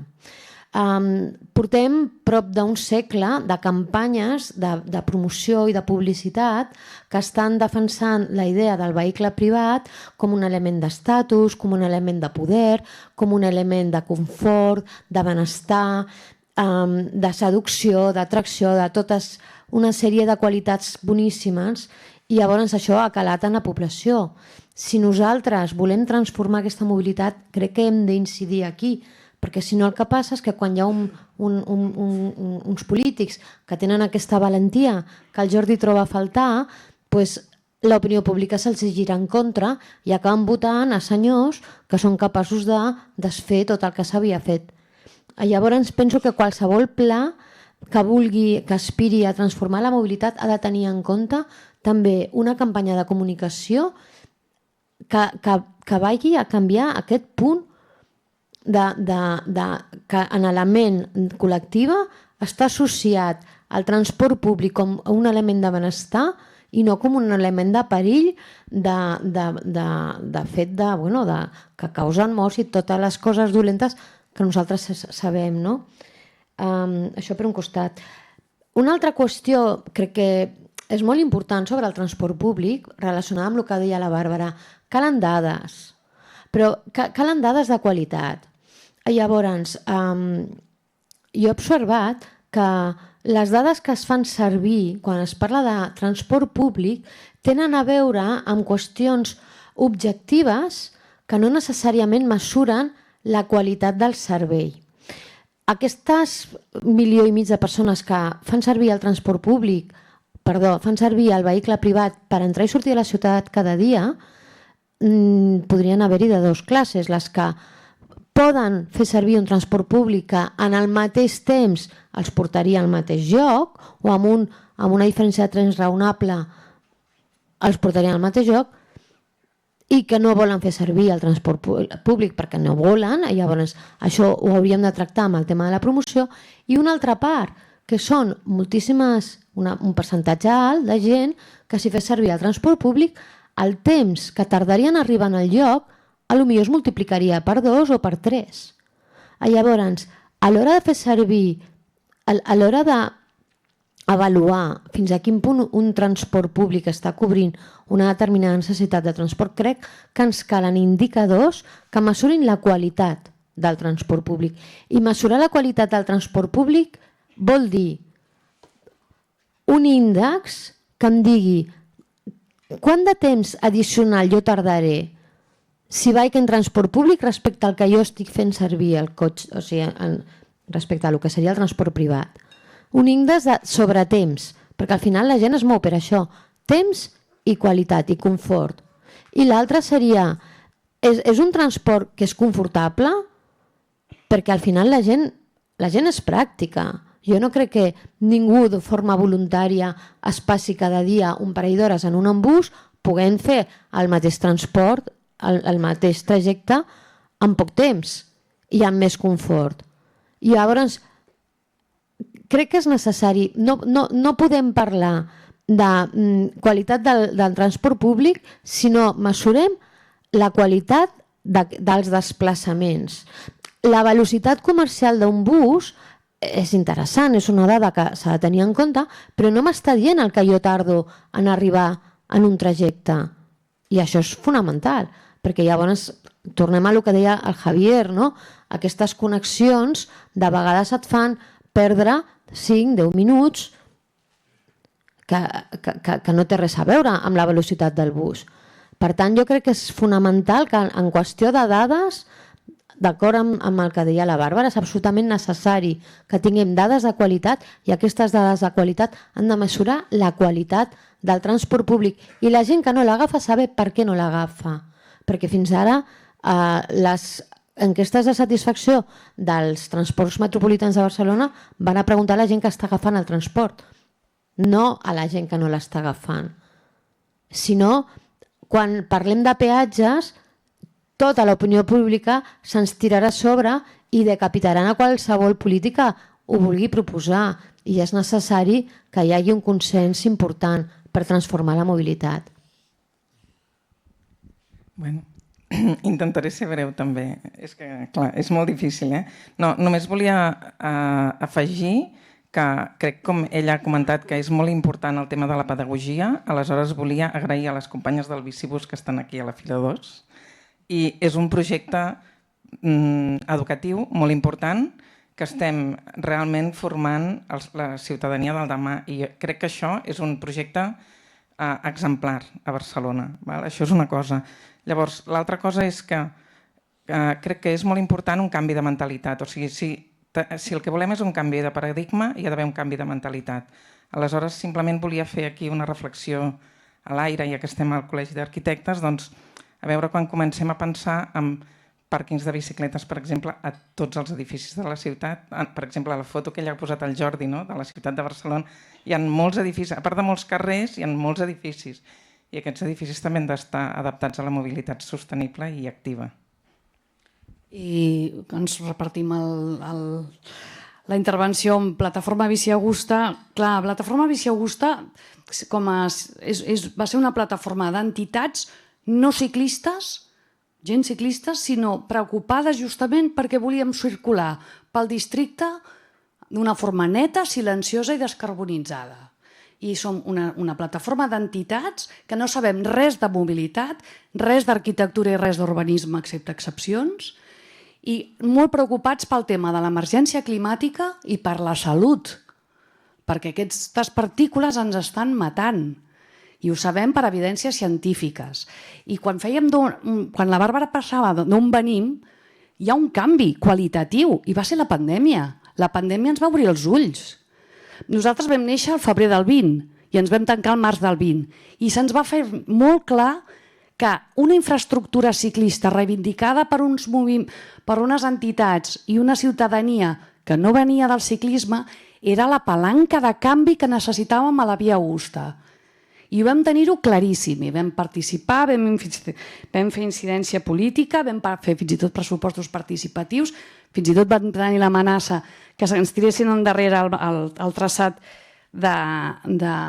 fet amb pressupostos participatius i, per tant, ara podem estar molt contentes.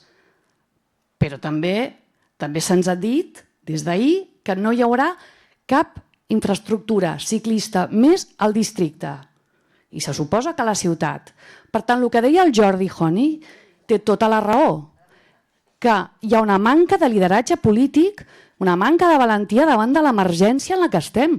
És que no només és climàtica, és que no hem d'esperar que, sisplau, que ens vinguin els europeus a que ens imposin normes, que no ho veiem. Ja hi ha evidència científica, 1.000 morts anuals atribuïts a la contaminació, 100 atribuïts al soroll que deia el Luca. O sigui, fa falta aquesta... I és el que hem trobat durant tot el procés, perquè han sigut 4 anys molt intensos i molt desgastants, perquè sembla mentida que hem de ser la ciutadania la que aportem, fem propostes urbanistes, d'urbanisme i de disseny de ciutat, persones que no som tècniques i que ens importa un rave la mobilitat i l'urbanisme, senzillament volem una ciutat on viure. I una ciutat, si està dissenyada per infants i per persones grans, llavors els adults podrem viure bé. Però és que ha de canviar el focus. I jo estic molt d'acord amb això, amb aquesta manca de valentia i de lideratge polític, amb veure claríssim, tenir la visió clara que és que Barcelona ha de canviar, és que ha de donar la volta al mitjó, però és que ja triguem, potser ja triguem.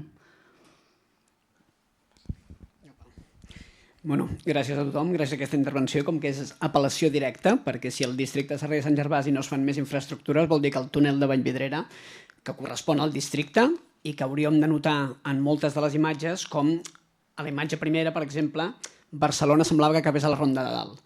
L'altra boca del túnel de Vallvidrera és Sarrià de Sant Gervasi, amb la qual jo estic aquí com... Soc arquitecte, però estic amb el barret d'activista i que portem aquests anys reclamant això. Mencionar 2 coses. Aquest esforç de la ciutadania que ens veiem obligats a fer, a dedicar el nostre temps, no som tècnics, no som res, i estem treballant per produir aquests canvis. I després, el topall que trobem amb l'administració.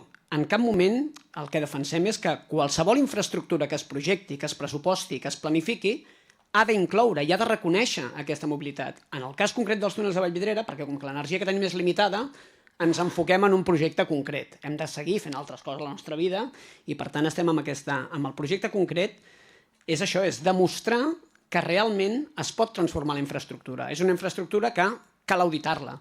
L'impediment que ens posen és una qüestió de seguretat. Ara mateix no compleixen seguretat. Doncs és l'ampliació aquesta de la vista. En l'esquema, quan ha aparegut el nom Vallvidrera a la pantalla, fixeu-vos fins i tot que és molt clar, és molt evident. Veiem els plans de bicivies i a Collserola li manca un eix central que l'ocupi, que el travessi i que connecti amb tota la zona de Sant Cugat, Terrassa, Manresa, etc.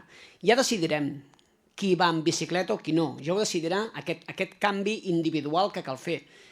Si el diagnòstic és tan clar que cal reduir el 1.500.000 vehicles de la primera corona i de transport intern que estan aquí, si tenim el diagnòstic tan clar, poques dades més ens calen en aquest sentit. El que cal és atacar-ho, i atacar-ho vol dir transformar aquestes mobilitats habilitant els passos. Jo crec una mica que perdem una mica el concepte de la demanda induïda, quan ens diuen no, és que ens han arribat a dir, interlocutant amb Barcelona Regional en els 6 anys que portem de proposta, ens han arribat a suggerir de fer un estudi a veure quants ciclistes passarien. És que ens és igual quants ciclistes passarien. El tema és, quan ho habilitem, ens podem posar a comptar ciclistes que hi passin i que no. Una mica anava per aquí, amb la qual realment m'ha agradat molt projectar la nostra mirada particular del projecte concret del bicitúnel, que creiem que seria exemplar, i demostraria que hi ha una valentia política i una aposta per transformar la ciutat de veritat. I doncs m'ha agradat molt projectar la meva mirada particular en totes les vostres presentacions, perquè realment és el que ens passa sempre. A cada topada que tenim, a cada topada o a cada contacte que tenim amb l'administració, incloses les multes que ens han carregat per fer manifestacions i ciclar els túnels de Vallvidrera, aconseguim una informació més per encara fonamentar la nostra reivindicació. però som ciutadans i ciutadanes que dediquem el nostre temps gratuïtament i el nostre esforç i la nostra convicció aquí. Ahir estàvem en un webinar, avui estem aquí, demà toca massa crítica i anem treballant una mica per això. I ara mateix estem amb Interior, que ens diuen que un dissabte al matí no podem creuar la carretera C16, perquè és una carretera, no és una autopista, ens diuen que no la podem creuar per la nostra seguretat. Quan els hem explicat que ocuparem 2 carrils, que deixarem un carril lliure per les emergències, etc. I en aquest nivell ja estem. O sigui, hem de topar amb la política i la resposta que trobem de les autoritats i dels cossos de seguretat és aquesta cosa paternalista de fer-nos creure que ens estan protegint i no valorant una mica l'esforç aquest que fem. Ens ha arribat una resolució que ens diu: si voleu fer una manifestació, pugeu per la carretera de Vallvidrera. 300 ciclistes, nens i nenes, gent gran que pedala, vehicles de mobilitat personal, la gent amb bici sense edat que puguin adherir-se per reconèixer que aquest trajecte, que repeteixo, no és només Barcelona-Sant Cugat, és l'altra banda del districte. Hi ha infants i joves que viuen a Vallvidrera, a les Planes, que podrien ciclar perfectament. Evidentment, els ferrocarrils catalans són una qüestió excel·lent, que podrien ciclar perfectament fins a entrar a Barcelona i seria un element exemplar. I per últim, el tema d'auditar i posar en solfa les infraestructures actuals. Desdoblar una carretera afegint-li un carril és una despesa de diners que només generarà un increment de vehicles.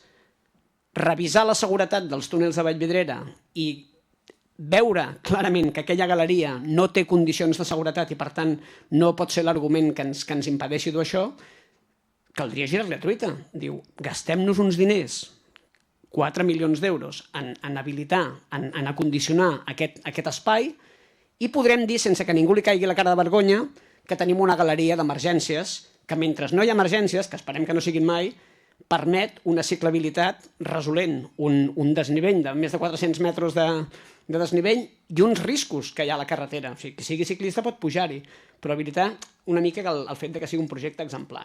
Però realment agraeixo una mica perquè ens heu omplert de més arguments i d'informació, cares i noms per venir-vos a picar les portes. O sigui que gràcies.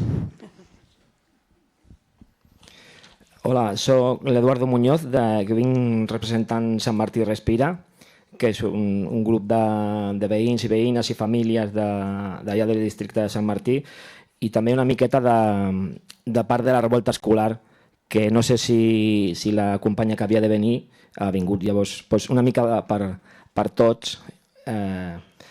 El primer de tot volia dir-li a la Sílvia que, com sempre, té molt bones idees i molta empenta.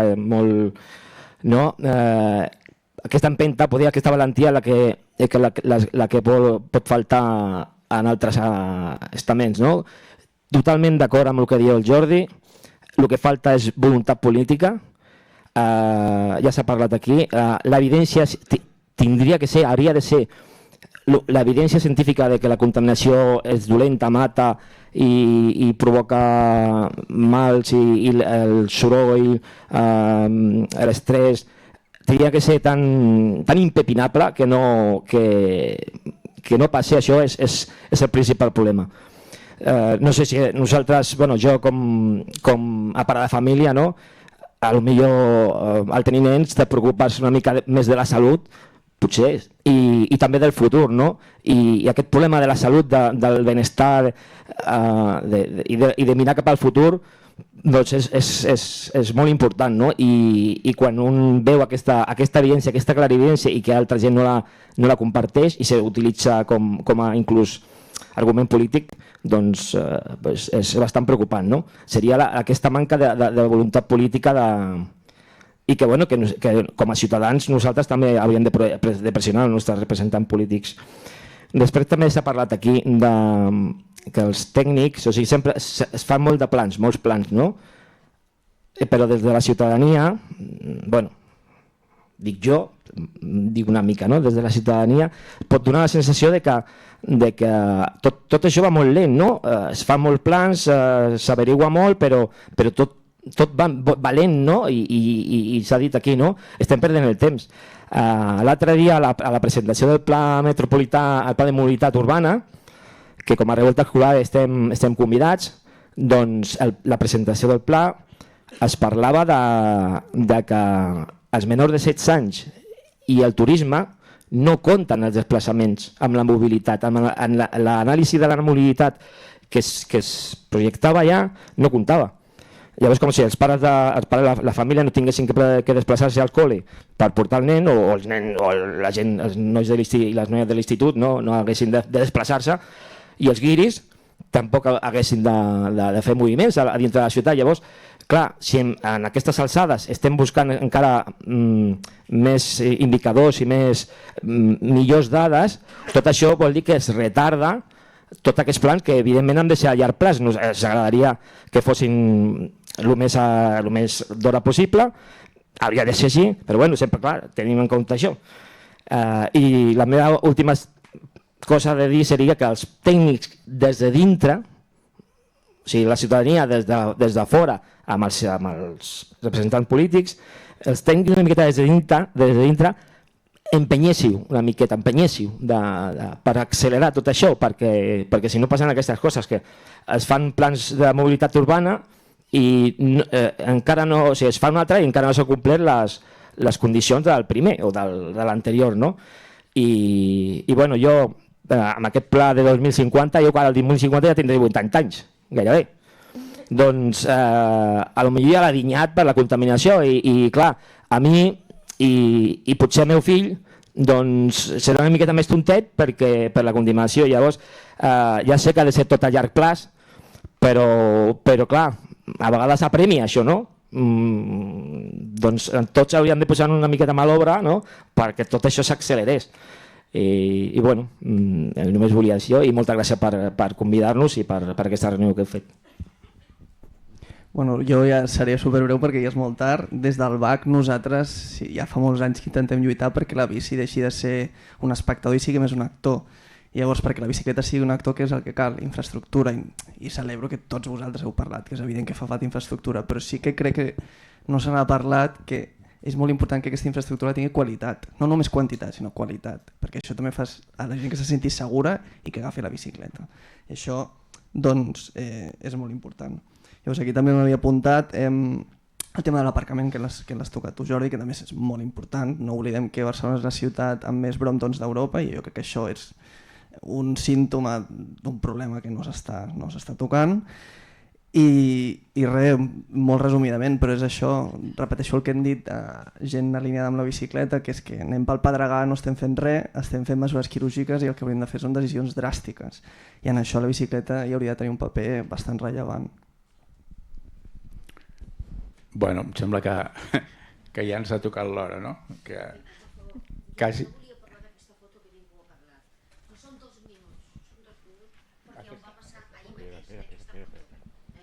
A veure, ahir mateix jo vaig agafar el 7 a la Diagonal i vaig baixar a Balmes, Consell de Cent. Era a la 1:30, l'ho dic perquè era l'hora de menjar, que jo no va menjar, a Consell de Cent Diagonal. I vaig fer caminant des de Balmes fins a Passeig de Gràcia. Vale. Doncs vull que es tingui en compte una cosa, perquè no pensava que avui parlaria d'això, ha sigut casualitat que va ser ahir. Tota una filera de furgonetes de càrrega i descàrrega. Ningú baixava res. Era l'hora de menjar. S'està convertint en un aparcament que havia antes a les cantonades limitat de temps, en aquests carrers. Aquests carrers, aquestes furgonetes, jo vaig estar esperant un moment per veure si sortia alguna, per veure com sortia, perquè si surt, aquesta gent que està aquí sentada s'ha d'aixecar, perquè si no li faran mal. I si a més aquesta gent, que parleu una més d'aquesta gent, que aquesta gent, molta d'ella, porta els nens quan els agafa del col·legi i estan per allà, els trepitjarà les furgonetes. Llavors jo vaig enfadar-me molt i de fet els vam parlar amb el menjar. Jo crec que si les furgonetes han de passar perquè han d'haver càrrega i descàrrega, hauria de ser un horari controlat, un temps controlat i que sigui de veritat, perquè estic convençuda, perquè vaig estar com 7 minuts ben bé, esperant a veure si algú sortia amb trava de les furgonetes, algo. Ningú treia res. Estaven menjant a casa seva fent la migdiada, o al restaurant, o fent coses particulars i porten la furgoneta. Bueno, si hubiese sabut que avui parlaria d'això, hubiese fet la foto i hubiese posat la que jo vaig veure. Vaig dir, bueno, si fan les carrers peatonals i els fan perquè siguin aparcaments de les furgonetes, doncs la gent que està fora i té una furgoneta amb un ròtol d'una empresa, vindrà des de la furgoneta i se'n va fer gestions i té tot el dia la furgoneta allà, perquè ningú li controla. I entonces jo vaig enfadar-me molt i crec que es nota. Això s'ha de tindre en compte, suposo. Suposo que no va ser només aquest tramo i aquella hora que jo passava. No, cada dia entre 1 i 1:30, cada dia al voltant de la 1, pots comptar a cada tram de Consell de Cent de 12 a 14 furgonetes, cosa que en un carrer normal tens com a molt 9 o 10 places d'aparcament. O sigui, tenim ara més cotxes i més vehicles en determinades horaris del Consell de Cent. Sí, és així. Bueno, no, ja... Bueno, quasi bé tots tindríem la nostra opinió, o sigui que... Però, bueno, em sembla que 2 hores, no 2 hores, però 1 hora i 3 quarts és suficient i el que hem de fer és seguir tots, per cada un amb els mitjans que pugui i, bueno, simplement donar-vos les gràcies per tantes ganes de comunicar i tantes opinions i res, aquí teniu, no parlo en nom del degà, però bueno, si el degà vol parlar, aquí teniu el Col·legi d'Arquitectes per fer aquest tipus de debats. Ja veieu que és còmode i tenim facilitat etc. La sessió estarà demà a la tarda, estarà penjada ja al YouTube del Col·legi d'Arquitectes, si la podeu tornar a passar, comprovar, etc. I de cara al PMU i al PMU no fareu un recull de tot el que s'ha parlat i us traslladareu? Sí, o sigui, aquí teniu 3 agrupacions del Col·legi d'Arquitectes disposades i concretament del PMU estem preparant ja una... El PMU també. Sí, no, o sigui, comptem amb nosaltres i aquí ha estat la reunió aquesta, ho he dit al principi, ha estat una cosa que hem muntat entre 4 i l'ànima mater va ser la Berta, que ens va venir a buscar, la Berta Pujol, de l'agrupació de l'AUS, però que per altres debats aquí estem i posem el col·legi a la vostra disposició. Bueno, el degà, si no, el degà sí que vol intervenir. Que estàs d'acord, vale. No, ho dic perquè no vull que em desmenteixi el degà. Molt bé, doncs vinga, moltes gràcies.